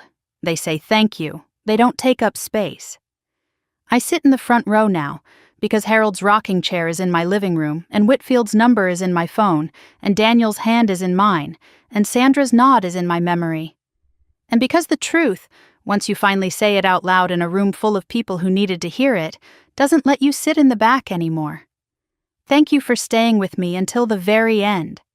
I know this was a long story. I know it was heavy in places. But if you're still here, if you watched the whole thing, then I think you understand why I had to tell it. If you saw yourself anywhere in my story, in the guilt, in the silence, in the years of believing you owed something to people who hurt you, in the slow, exhausting work of carrying a debt that was never yours to carry, I want you to hear this one more time. You don't owe anyone your health. You don't owe anyone your home. And you certainly don't owe anyone your life. My grandfather taught me that. Not with lectures, not with shouting, with a letter, a house, a USB drive, and a lawyer named Whitfield. Now I want to hear from you. Leave me a comment. Tell me, what boundary have you set that changed your life? Was there a moment when you finally said enough and meant it? Was there a person, like Harold, who saw you when no one else did? I read every single comment, and your stories matter to me as much as mine matters to you. And if this is your first time here, if this story found you the way Harold's letter found me, exactly when you needed it, hit that subscribe button. I've got another story waiting for you, one I think you'll connect with even more. The link is in the description. I still drive to Bryn Mawr every Saturday. I still sit in Harold's rocking chair. I still pull weeds from the garden and let the rosemary do whatever it wants because Harold was right, some things are too stubborn to quit. And every time I sit in that chair, I hear it. The creak of the wood, the smell of pine and coffee, and his voice, saying what he always said, the same 5 words, every Saturday morning, like they were the most important words in the English language. Tell me about your week, sweetheart. I'm telling him. Every week, I'm telling him everything. Subscribe, and I'll see you in the next one. This story is fictionalized for dramatic effect.